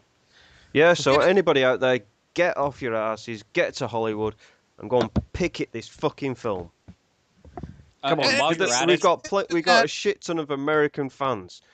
Get in your cars, get to fucking Best Buy, buy a big fucking sign and write Robocop no more, and stand outside the studio that's fucking filming it. Who's filming this fucking piece of shit? Oh God, I don't know. I think it was Lionsgate, maybe. Well, get outside Lionsgate. You know, you might be at risk of being arrested, but who cares? I know this might sound strange, but am I the only one who thinks that this is lowbrow even for Lionsgate? Yeah. Yeah, Lionsgate, who probably has a budget of what, like $15,000 maybe, something like that. $7, $8. Yeah. Oh man, I £3.50 overshot it. I mean, Lionsgate Entertainment. That's like Hollywood Pictures. Like, we made a good movie by accident. Yeah. Whoops. We hope we've made a good movie. Sons of bitches. Anyway, that's a bunch of bullshit. And one thing hold on. MGM. It's MGM and your pals, Sainted Sony. Oh, what? Sony. Right, Sony, don't fuck up this movie. MGM and Sony Pictures are making this. Yeah. I think they're actually publishing. I think they're just giving them the money so they can. The only profitable version, actual branch of Sony, ironically, is the film division right now. Wow. You know what? And there was one thing that we actually didn't mention, and I tossed this out there. I can almost guarantee that this is not going to have any of the gore that the original had in fucking just gallons. I can really see it. We had joked about this, but I can seriously see it. PG-13 RoboCop, because if this isn't already a festering pile, well, let's make sure that we label it as such everywhere. I'm talking to the point that it becomes Christmas wrapping. It'll be great. That's crazy. They make that PG-13, then there's something drastically fucking. Dude, I'm telling you, that's what's going to happen. I mean, they already made. There's going to be a fucking Justin Bieber cameo in this movie, right? That or his Justin music Bieber is going to show up. Then I'm burning the fucking studio down. I mean, I just recently figured out what Justin Bieber is. He's a shit. A woman? I assumed it was a piece of furniture, and turns out I was right. I thought he was a lesbian. There is that. So, yeah. Wow, this is depressing. Yeah. Let's try and spark us up a bit then. How about the video game circle jerk? How about that? What do you think? We're not even prepared for that, man. What are you talking about? Yeah, but it gets everybody going. Come on. Video game circle jerk. You kidding me? I mean, we could have a retrospective about the GameCube, but we're not going to do that. We're going to save that for another episode. Yeah, so you just had a sneak peek of next week's episode. Yay! Doing that to me, you son of a bitch, you. Well, I tell you what, it's happened again. You guys have wasted another perfectly good chunk of your life listening to the Hate Bit podcast. With me, as always, has been RazörFist. Silkwood is brake lines. Alpha Omega Sin. I say firebomb the family's houses because that gets a point across a lot faster. And the stupendous Sainted Magnus. I thought you was going to stay fucking stupid then. Anyway, fuck Nintendo for now. I shall see you next week.